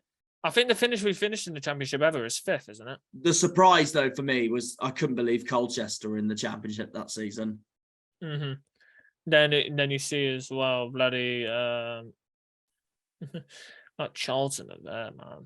That's crazy. Well, that was the year. Well, that Charlton were in the Premier League the season before, and they got relegated, finished 19th, and then they finished 11th that season. So they started to go on a bit of a downhill spiral because the season after in 08-09, we had a terrible season. We finished 21st. We just survived. But Charlton finished bottom. They went down to League One for 2009. And then 2010 was even worse because then we went down. Yeah, that's fine. But you could do the outro if you want. That's all right. Nah, no, I'm joking. Yeah, of course I will. Okay, right. No so worries. that pretty much sums up how delighted we are with our League One season so far. And going through the rest of the clubs as well. Obviously, tomorrow's going to be interesting because it's MK Dons away we've got. But anyway, that's pretty much our take on these seasons so far. Hopefully, when I next do this, which will be some point in November, I reckon. If not, it will be next week if I have time, just to do a roundup on this weekend just gone or something. If I do have time, I do have time. If I don't, I don't. We'll see what happens. But it'll be Tuesday most likely anyway, because obviously Charlton and Portsmouth are playing on Monday night. Yeah, exactly. But anyway, no, I was just gonna say, we should be doing another season review roundup so far in November anyway. Hopefully we'll try and get more people on, like COD's vlogs or One Rovers vlogs, for example. I mean, we're getting on One Rovers vlogs next week for when we play Bristol Rovers away. So hoping it will build our what I call Argyle way empire that way to a certain extent as well. Yeah, definitely. I hope you all, when this does come out, I hope you all enjoy the video. I'm sure some of you will be delighted with your season so far, like us. I think some of you, though, will also be annoyed, like Jack, for example, as well, regarding Oxford, obviously. But yeah, thank you for watching, and we will see you in our next video. Bye. Yeah, exactly. Bye-bye.